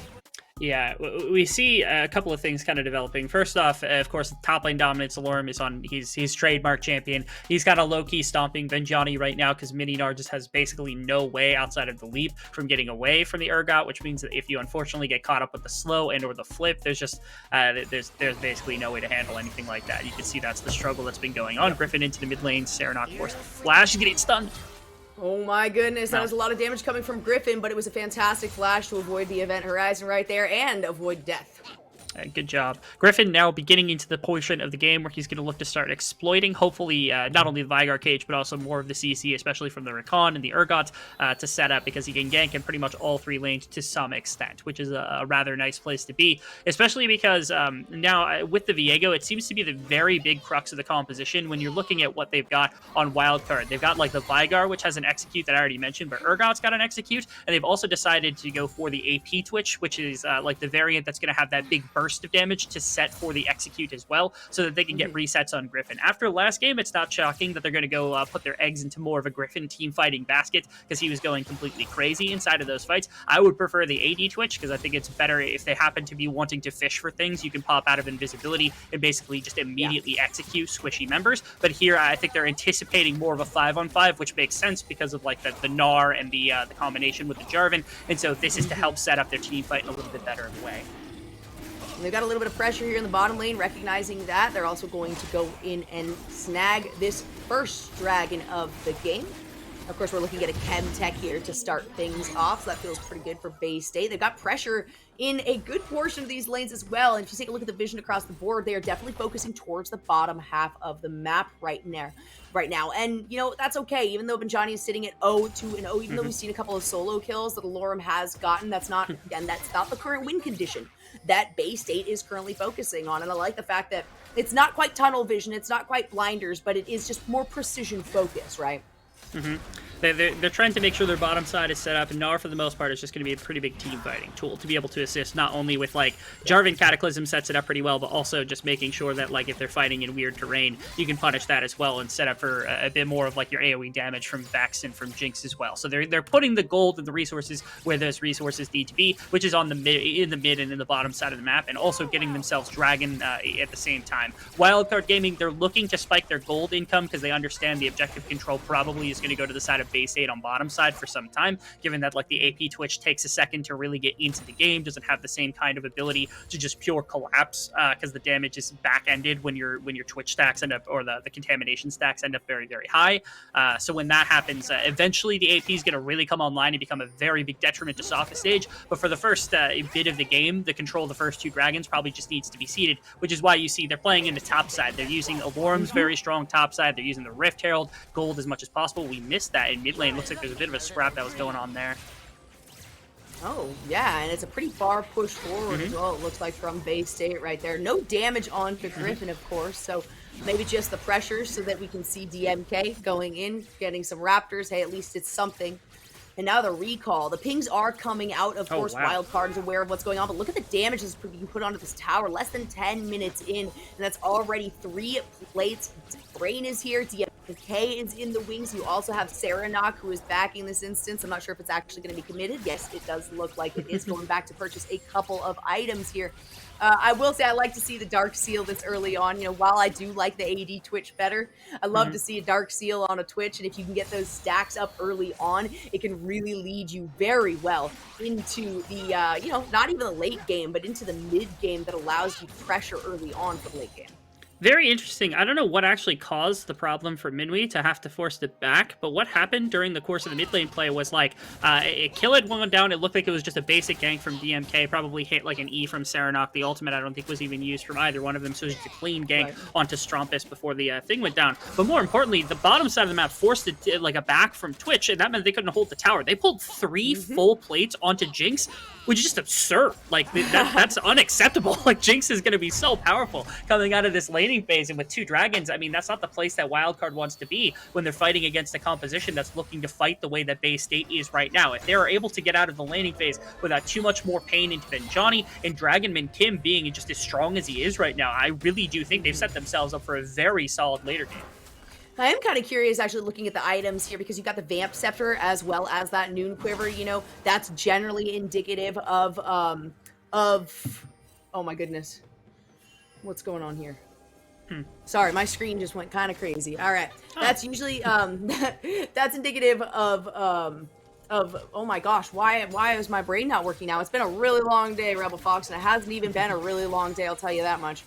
I would normally go with the Gale Force, including the fact that you've got a Twitch on the opposite side, right? If you want to be able to get some repositioning in that, Jinx does not have a lot of her own shield bow, thank goodness. I kept wanting to say Iron Spike Whip. I don't know what is wrong with my brain right now, but the Immortal Shield Bow, right? So it's possible that it is just a Vamp Scepter, you know, in a attempt to get a little bit of early life steal. As we can see, it is Shelly that's going to be coming out on the top side, and that likely will be the second tower down of the game. The first one here for Wildcard Gaming, of course. Still, full plates on board for 2 minutes, though. This is so much pressure coming out of, honestly, all of these lanes. This is kind of insane to see 2 towers down this early on. Yeah, a lot of faith being put into Alorm here to be able to do quite a bit of work in the later stages or in these mid-game team fights, just because he is an absolute menace on this champion that he's got. He's also very good at the champion that he's got just in general.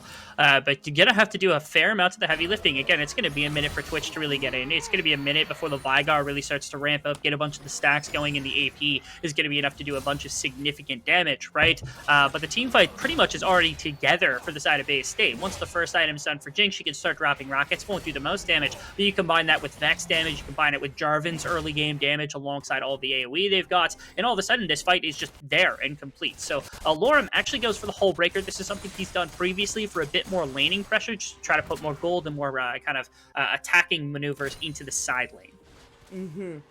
And that's definitely something that is going to lead into the late game, because we're already very quickly getting to that point. I mean, we're almost looking at a second tower being taken down. If you're able to, at 13, 14 minutes, say, all right, cool, top, you're good, right? We've got 2 towers down already. If we need to, I can continue to place pressure here, and it will be the second tower there likely to go down, as the second dragon has been picked up as well.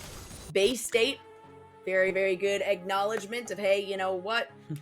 They're taking top, right? There's not really a lot that we can do, and I think they've kind of conceded that at the very start, like I was talking about. They're putting most of their focus and pressure to try to go into the mid and the bottom, and you're absolutely right, Rebel. When it comes to the later stages, sure, Gnar does a lot of damage. If he's fed, that's fantastic, but the primary purpose for him is in the team fight stages to be able to utilize that ultimate, and to get really the positioning and the crowd control, the lockdown there, as well as using Mega Gnar to kind of soak up a lot of that frontline damage. So he's going to be more than capable of doing that, even being behind in this lane. My big question, I guess, for Wildcard right now is, like, is Alorm enough of a win condition for yourself to actually compete against Bay State, who've been setting themselves on a pretty solid front foot in the course of this game? They've got their Jinx ahead, they've got their team fight online, DMK is doing really well because their frontliner and their primary engage. So, like, your response is, we've got a very powerful Urgot. It's okay, is that enough? Because right now it seems like the focus of their composition with the AP Twitch and with the Urgot and the Vigar with all of this execute is to get Griffin really far ahead, but Griffin hasn't absorbed a ridiculous amount of gold either over the course of this game, hasn't been able to find too much in terms of like ganks or pressure, and hasn't been a part of much of the top lane. You've had like the one dive at the very beginning, but outside of that, has just been basically matching the farm of DNK, and other than that, didn't absorb, I think, any of the plates either. So we're in a place where like Griffin's supposed to be the primary focus, Urgot's got a lot of gold to himself. Is that enough to carry through a big team fight that Bay State wants to set up? Yeah, that makes it really difficult because if you do have things like Gnar, and that's me saying the ultimate, not the champion name, because his ultimate is just Gnar in all caps with an exclamation point.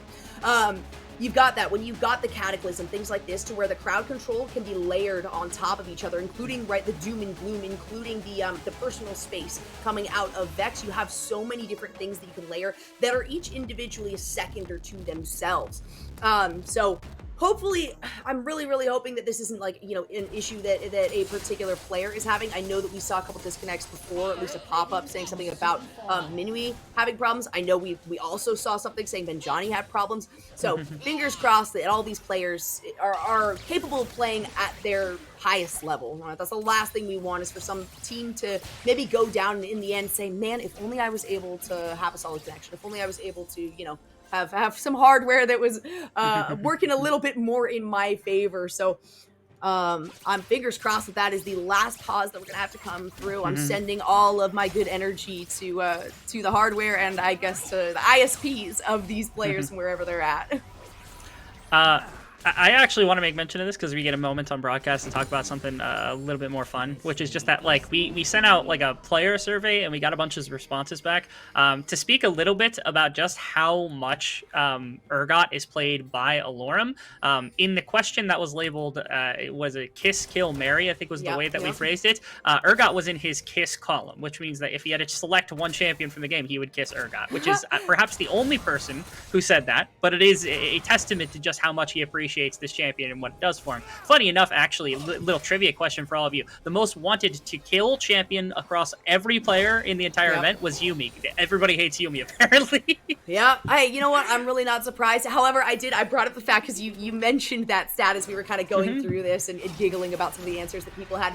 I feel like it'd be easier for me to kill a person than it would to be to kill an animal. But I guess when it's a humanoid cat or a cat that can read, that puts them into a different league. It's going to be a Cataclysm. An attempt at jumping over the wall was absolutely denied right there. Serenok is going to find one with the ultimate, tries to throw out the second charge of it. It's not going to come through. A nice little hop over for Benjani means that is going to be a Megadar. The ultimate comes through. Going to be followed up by the W, but it's not quite enough damage and not enough of the team there to be able to follow through on that. In the ult coming from Alorum, and of course that is going to pick up the one. Griffin will end up going down. That was Serenok that picked up that kill. So overall, a successful one for Bay State, including the fact that they now have an opportunity here to pick up a second Rift Herald. So they're putting 5 champions versus 5 champions. That's where Bay State wants to be. They aren't able to really set up a fantastic cage from the Veigar to really tear apart the team. Alorum's off on the side and just has to take Benjani as like a member who dove further into him to keep him out of the fight. And yes, you do get the shutdown there, but you got 2 kills onto your Vex now. Serenok is in a place where he's going to start to do some really good damage in tandem with Sophist Sage, with Dragonman Kim in these big 5-on-5s. They grab themselves the Rift Herald, and they can set themselves up with this Rift Herald to grab for the next dragon. They can go for the soul. Yes, it's a Cloud Soul, so it's not super duper impactful for what they want. It's no Infernal Soul or something like that, but they've gotten themselves into a really solid place in this game. 1,000 gold lead isn't too much, but I feel like they're very comfortable with the position they found themselves in. Yeah, and the members that they want to keep alive, they've literally kept alive the whole time. There are 3 deaths, sure. There are 3 kills for Wildcard Gaming. They're all 3, though, onto Benjani. And when it comes to whoever you are okay with taking those deaths, it's absolutely that top laner. It's absolutely that Gnar. And so even though you're only looking at, Jinx, you're looking at Sophist Sage only having, the 1 kill, but still the 3 assists. And again, no deaths. And it was the Immortal Shield Bow that they ended up going with here. So it's not about the repositioning. They're not worried about that. There's enough confidence here for Bay State's front line and the ability to land some solid crowd control that, you'd rather have that survivability, that sustainability. And now it looks like it might be Benjani caught out here. It absolutely is Benjani caught out here. And it is, of course, going to be that ultimate primordial burst that takes down that member. In the meantime, though, Bay State has found themselves another use here for the second Rift Herald, trying to potentially find a second charge. As the fight does break out, they're going to walk right past the second Rift Herald here. It is going to be the quickness that comes out. Nothing to really follow that up. The teleport to come through, that just kind of tells Bay State, hey, you got to get the heck out of here, especially with Sophist Sage sitting at almost no mana, and that's going to be the disconnect. They found Benjani on the side, and again, the teleport in meant that they had the numbers advantage, but it wasn't fast enough to really defend the tower. The gold advantage still is super high, but cracking these towers little by little, it's going to open up the map for better vision control from Bay State, especially around the shallow portions of this interior jungle, like what we're looking at right now for Wildcard. And it means they can set up their team fight a lot better, especially if they're able to find a pick specifically onto Strumpist. If they find Strumpist or Bacchus over the course of like the vision, and they're able to get a first engagement and find a pick really quickly into the member of that team, there's basically no turn and no ability to kind of disengage from the fight that's going to be enforced from Dragonman Kim and the rest of this Bay State squad. So really important tower take, being able to snag that mid tower and further gold into the pockets of Jinx. You're going to take both of those all day in exchange for Johnny.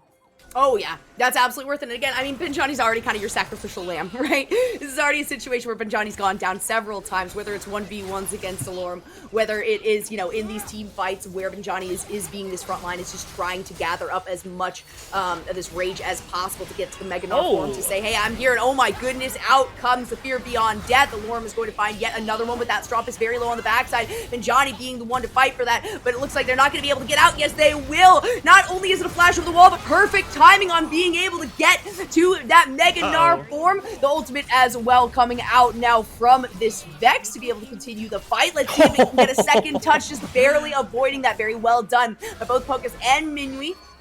Out comes the poison, or the venom cask, sorry. I don't know what else confuses me, because I thought venom was injected, but that's fine. We're not going to cover that. It looks like it is another charm. So quick, this comes out right here. That's going to be multiple members that are satisfied with the charm, but it doesn't mean the wild card can continue on with any more kills. No, it cannot. They find the really nice pick off the back of a bunch of burst damage being thrown into a single target, and again, getting the pullback from Urgot.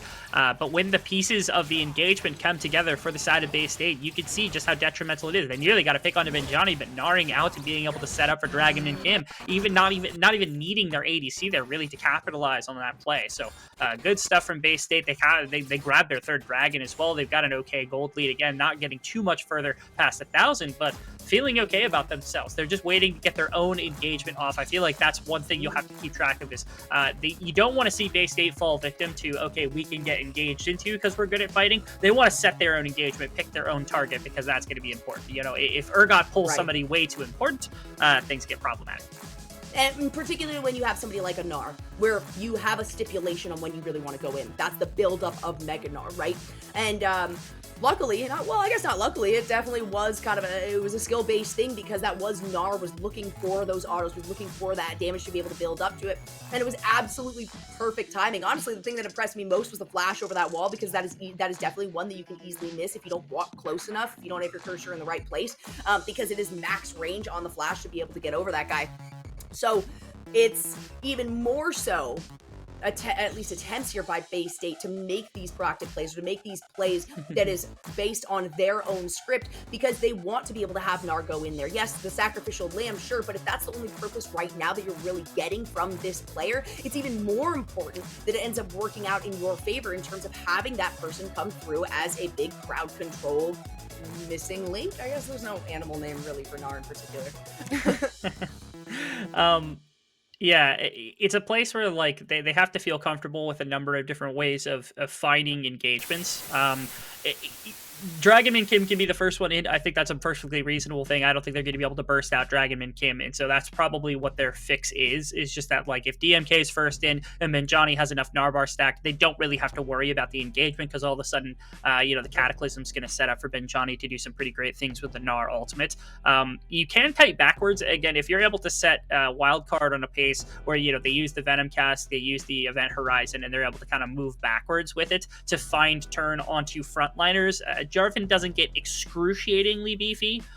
He's not like the tankiest of the tanks in the earlier stages. And again, Gnar isn't really that way either, especially in mini Gnar form, but even in Mega Gnar form, capable of being burst down when you've got a bunch of single target damage to try to get Griffin into a fight. So it might come down to Wildcard's ability to just kite out of the fight, and the ability for them to find something off the back of that. But that, again, it feels like you're giving onus over to Bay State if you decide on a strategy like that. Yeah, for sure. And that's also one of those things where they have the ability to kite through things. Maybe not quite as much, thanks to the fact that honestly, the event horizon really allows for kiting back to just be a huge part of things, because it's such a massive circle that you have to avoid. And we've seen that a lot of these members of Bay State are willing to flash through. They're willing to flash over that, right? A couple of them have been locked down by it, but the rest of the team is very quick to recognize, okay, we need to kind of come up and soak in this aggro, do whatever we can, maybe poke down our own damage so that they don't really have the opportunity to go in on whoever gets locked down by that event horizon. So it's kind of a back and forth, but you're absolutely right there, Rebel. The last thing here that Wildcard is wanting to do is to put these choices, or to put this benefit of proactive play into the hands of Bay State, because they're already looking for that so much. They already kind of have stipulations on how they will be in control. And if you say, all right, we'll start the fight when you want to start it, you're already a step way behind, because a big part of that is, like I said, the NAR. I want to give a big shout out also to the other stream, because Academy is still going. Currently, no team is up 1-0 over the competition. So Radiant's down 0-1 in that series up against their opposition. Again, 2 seeds. I think they were coming out as the 6 and the 7 seed from the prior. So one of our closest games came in as 7 and 8 in this one. So a really important series that could be for both of them to be able to take some precedence over the other and be able to claim a further spot inside Proving Ground. So in case you're interested in how that one's going, quick ones here, just a little update for you.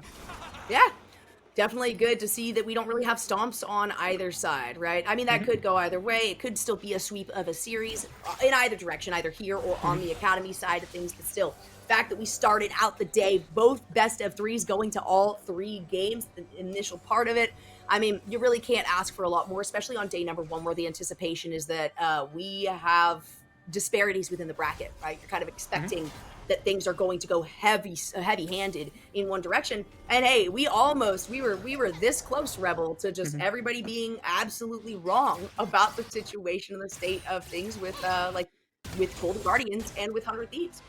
Yeah. Darn, I'm so sad that we're having these problems, because this is a great game.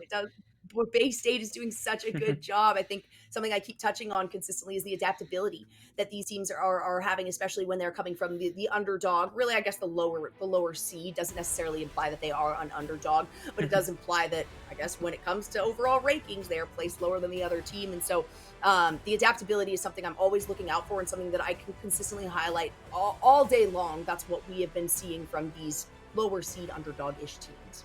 The best way to put it, I think, in my idea, is just that this is a team that is down 1-0. Game 1 was pretty close. They had a hard composition to run. In Game 2, they're looking like they have a bit more control. Even though the gold hasn't spiraled out of control. In fact, I think we're actually just about even in gold. This is how it was in the first series of the day in game number 1 between UCI and Golden Guardians, and we saw how that one went, where UCI was able to make the upset happen. So excited to see when the actual enforcing 5-on-5 team fight comes through, because that's going to be a big moment for Bay State, because we've typed it up. We've talked about it all this time about how the Jinx can do some pretty significant work. The Vex can do some work alongside this Jarvan and the rest of the team. If the NAR is able to get in, we can do crazy things. But they do have to execute on it. They have to find their moment to get the 5-on-5 fight going. Yep. Yeah, and that means that Wildcard has a really big opportunity right now. They're in that in-between state right now. Not only do you want to, kind of what you were touching on before, not only do you want to not give the fight to the hands of Bay State, but at the same time, it's their opportunity right now to force out a team fight to begin before Bay State even wants to be involved in it. And that means that either you are going to get a really good opportunity to where they're not ready for it if you do force this out, or it's not even a full team fight, right? That's the other side, is that these other players are kind of on the outskirts, waiting for their opportunity, waiting for that NAR bar to build up, waiting for, maybe some cooldowns or a little bit of regen to come through. And so this is absolutely the moment the Wildcard can really sway things in their direction, especially given the fact that we are looking at pretty even keel gold amounts. And you certainly don't want to allow Bay State to have control over these as the next dragon is going to be spawning, right? I think they've got just 2 right now under their belt, but still that allows them to be set at the next one. If they get the 3rd, they're at Dragon Soul Point. And you don't want to give another soul over. We've seen how big of a deal this can be. Like you said, this is Cloud. It's not necessarily the greatest thing to really risk your life or to risk a big team fight over, but at the same time, if you have all these objective advantages, it's even still extra gold that you're getting in. It's still a buff that you have over the enemy team. So no matter how highly contested that specific one might be, it is still a dragon soul, and I feel like it's always something that you should go for if you have the upper hand.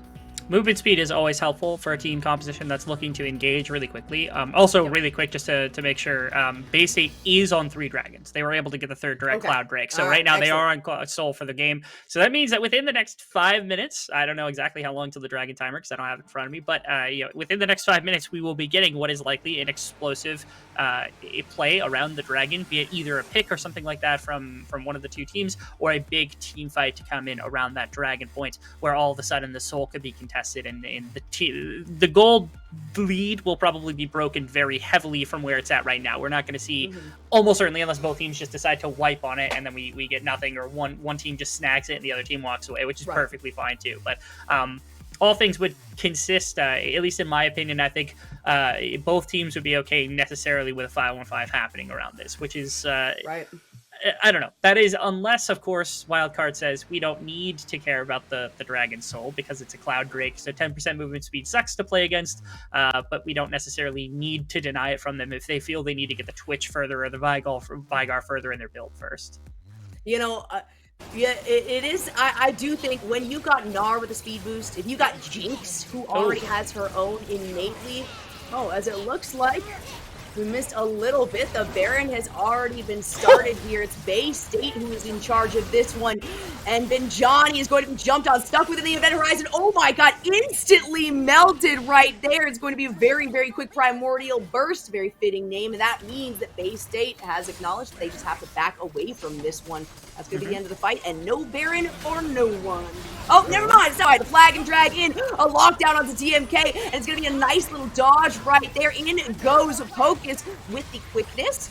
Does apply it to multiple members, but nobody was there and ready to continue the engagement, as we do just have Lorman Griffin, these close range members on the front side. The massive miss right there from the Gnar ultimate. It started, and then of course the surround of the event horizon made it very difficult. You could see that Bay State is trying to fish for a full engagement. Cataclysm has not been burnt quite yet. Dragon and Kim kind of low, waiting to use that one.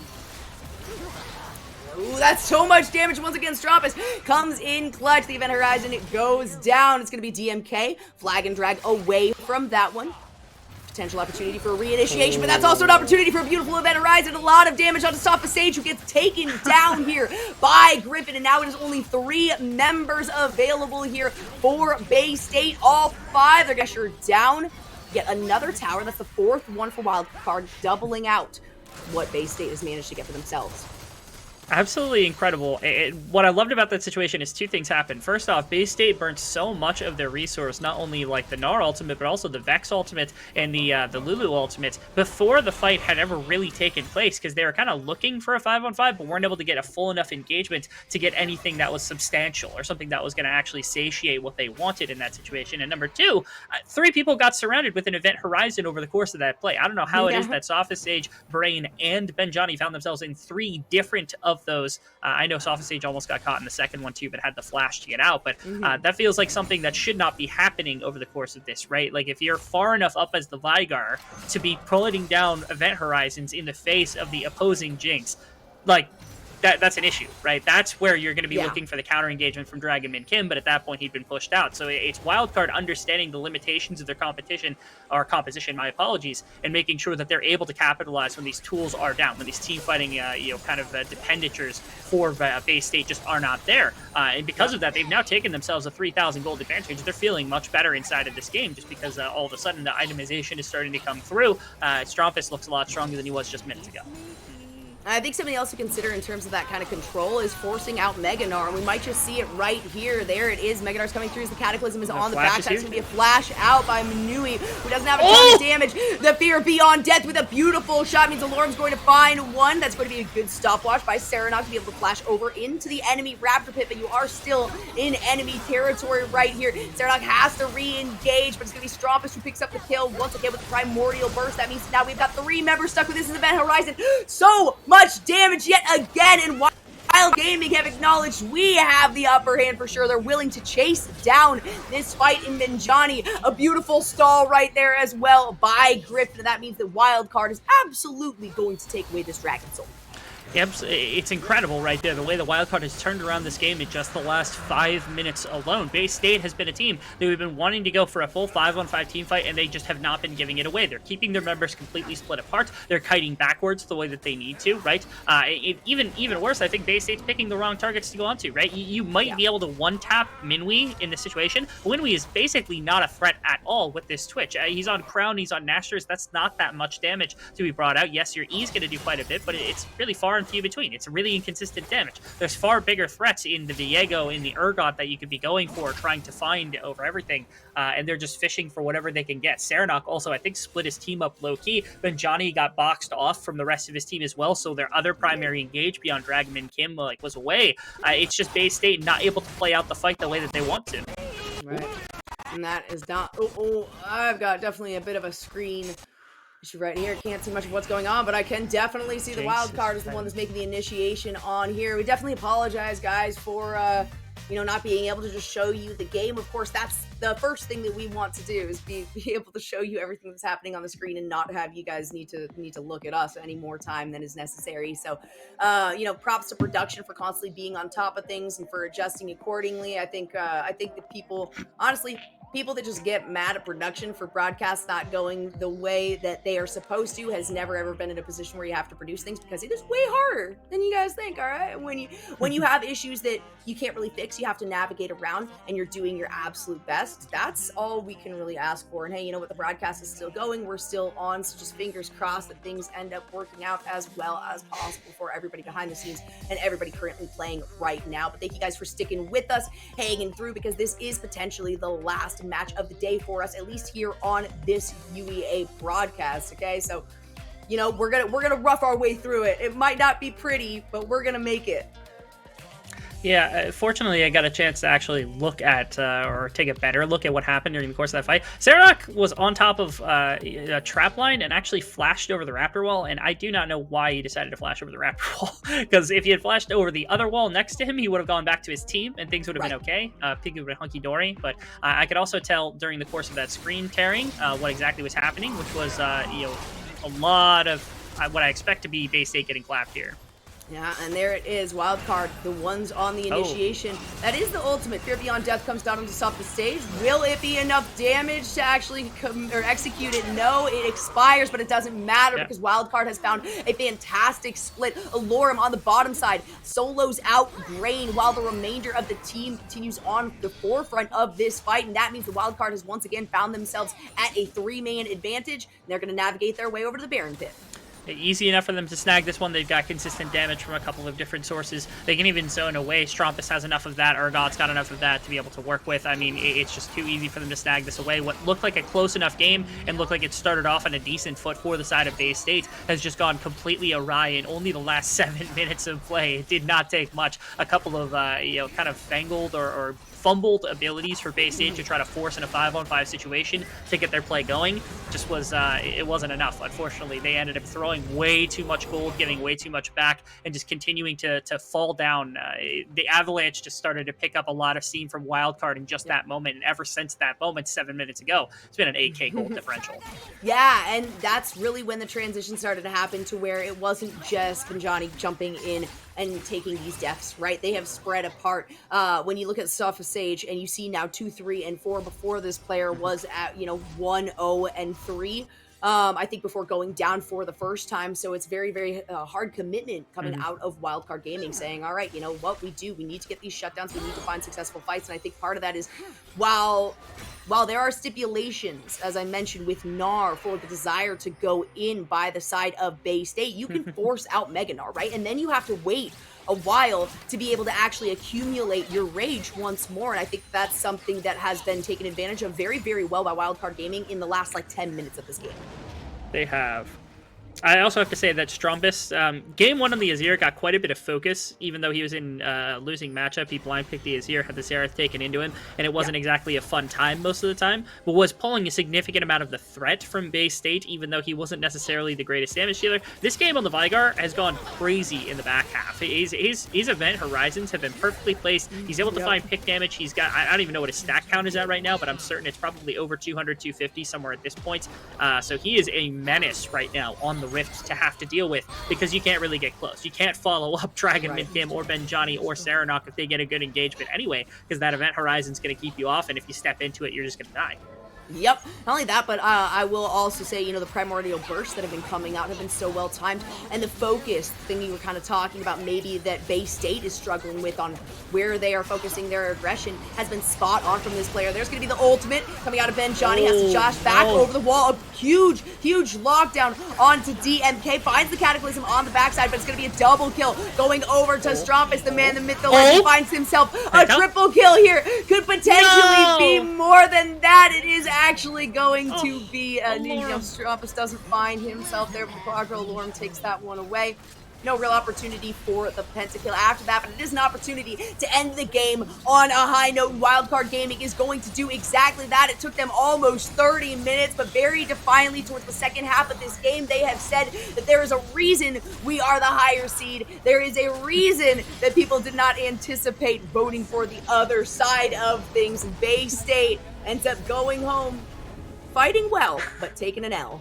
I really like that Wildcard at like the 20-minute mark in this game. They had been challenged back and forth. They had given up enough gold to Jinx to be like really significantly in danger of losing a pure 5-on-5, and they just go, all right, Bay State, 5-on-5 us.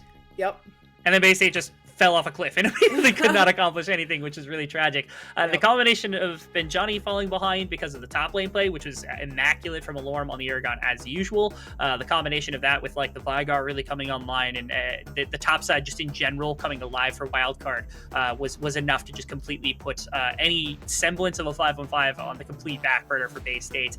And they were not able to slow down the snowball. I understand what they were going for. I thought they were really close to being able to accomplish it and take this to a very interesting game around some of the neutral objectives, but unfortunately just not able to capitalize when the time came.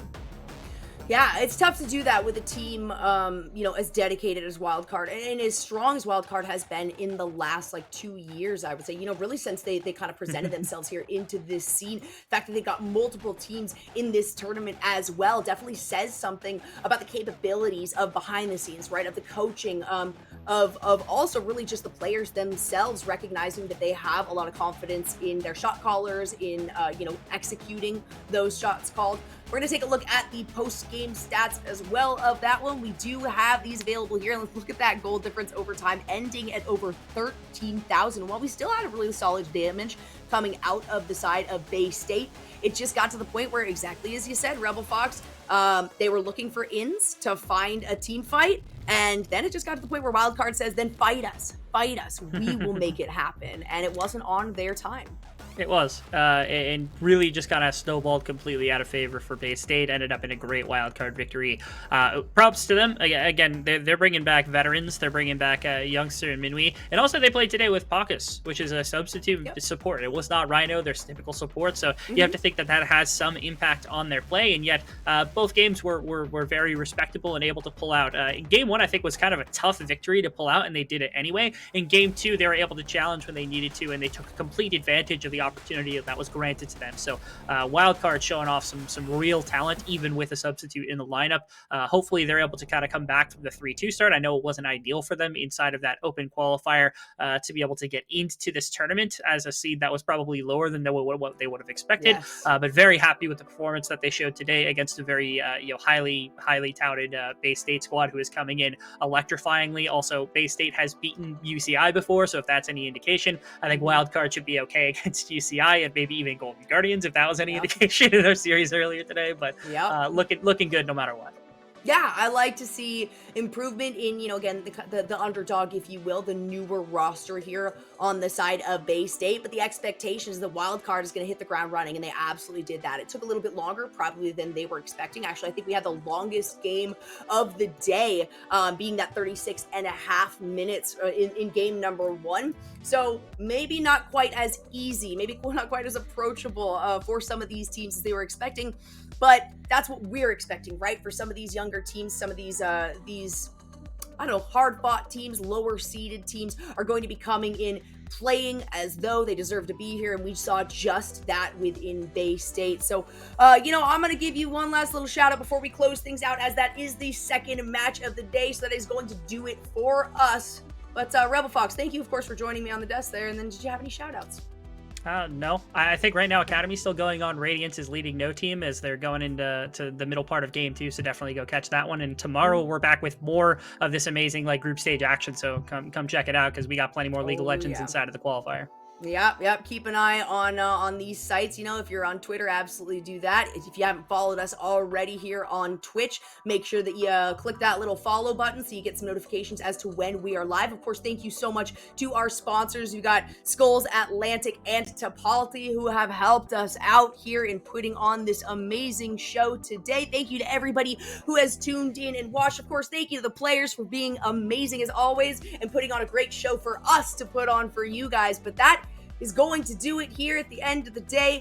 We appreciate you tuning in, and we hope to see you again next time.